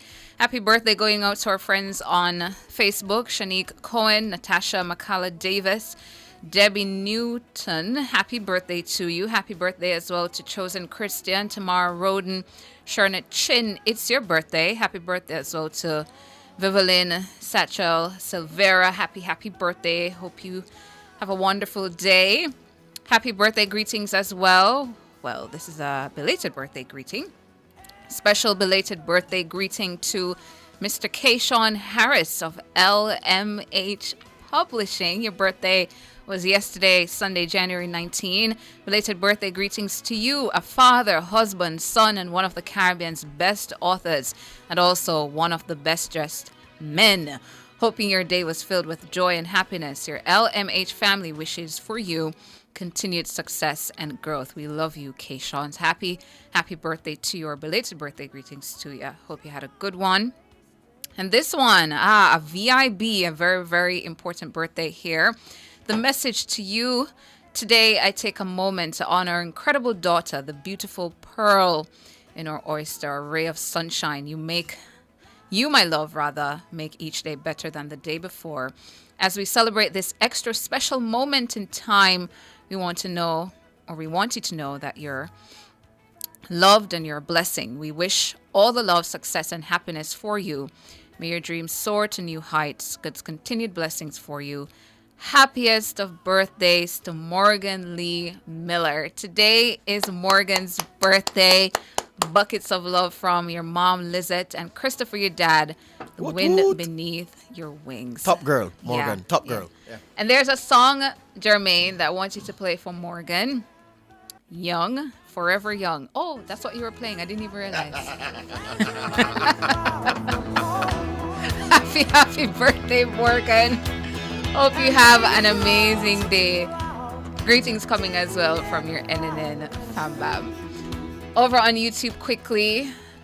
Let's see who is celebrating a birthday today. Jean Sulla sending happy birthday greetings to her grandson. Happy birthday to you. Oh, it's a belated birthday greeting. Your birthday was on Saturday. Jean is saying to you, Grandma loves you, Dante Gale. So happy birthday. Who else is celebrating a birthday today? Are all those the birthdays? Here's another. Juliet Sanchez sending happy birthday greetings to her mom, Bernice Lawrence. Happy birthday to you. Oh, she passed away. So happy heavenly birthday. And Juliet is saying we love and miss her dearly. And Earl is sending happy birthday, he says, to my queen, Annie. Happy birthday to you, Annie, from Earl. Sonia Campbell sending happy birthday to Barrington Pettigrew. Happy birthday to you, Barrington. Hope you have a great day. Arlene, I'm missing your birthday again. If you could drop it back real quick so that we can wish your special person a special birthday greeting. And Tamara Bryan sending Sean Christian Salmon a happy birthday. 16 years old today, Sean Christian. I hope you have a really good one. So waiting on Arlene's birthday. But if you're celebrating your birthday today, happy birthday to you. If it's your anniversary, happy anniversary to you as well.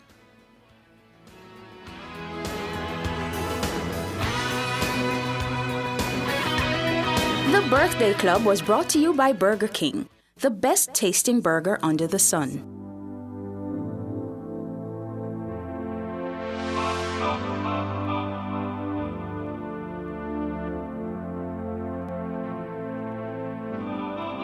Let's dance in style, let's dance for a while. Heaven can wait, we're only watching the skies. Hoping for the best, but expecting the worst. Are you gonna drop the bomb or not? Let us die young, let us live forever. You don't have the power, but we never say never. Sitting Annette Allen, I see you in the chat, Annette. Every morning Annette vex with me. But we love you still, Annette.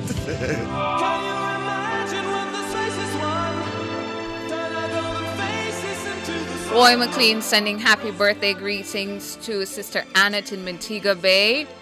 And Jab Jab sending happy birthday greetings to Stephanie. Happy birthday to you, Stephanie. Hope you have a good one. And Arlene Rowe, got your birthday now. Sending belated happy birthday blessings to her friend Anne-Marie Smichael, a.k.a. Jewel in New Jersey. And also happy birthday to Joan Coppin in New York. Both celebrated their birthdays on the 16th and 17th. So belated birthday greetings to both ladies. So Saturday was the birthday of Shane Dalling, the CEO of FLA. Oh, belated birthday greetings to you, CEO. Top man, Shane Dalling. So we hope that you're still enjoying birthday things even on this Monday. All right. So belated happy birthday greetings to the Chief Executive Officer of the Farm Licensing Authority, Shane Dalling. When Casserly, you shouldn't take things so seriously, you know. Sometimes you do things to comfort your listeners, you know. Put them in a space of calm and give them support. Yeah? All right. So that's about it for the show. Thank you so much for tuning in to Nationwide this morning. Thanks so much to our technical operator, Jermaine King, our super producer, Michelle McCray Smith, our super editor, Kimone Thompson. Up next, the Consumer Hour with Norgay Banton, and at 10, Cliff Hughes Online. With Cliff Hughes? With Cliff Hughes. I'm Tana. And I'm George. Good morning. You've just heard Nationwide this morning on Nationwide 90 FM.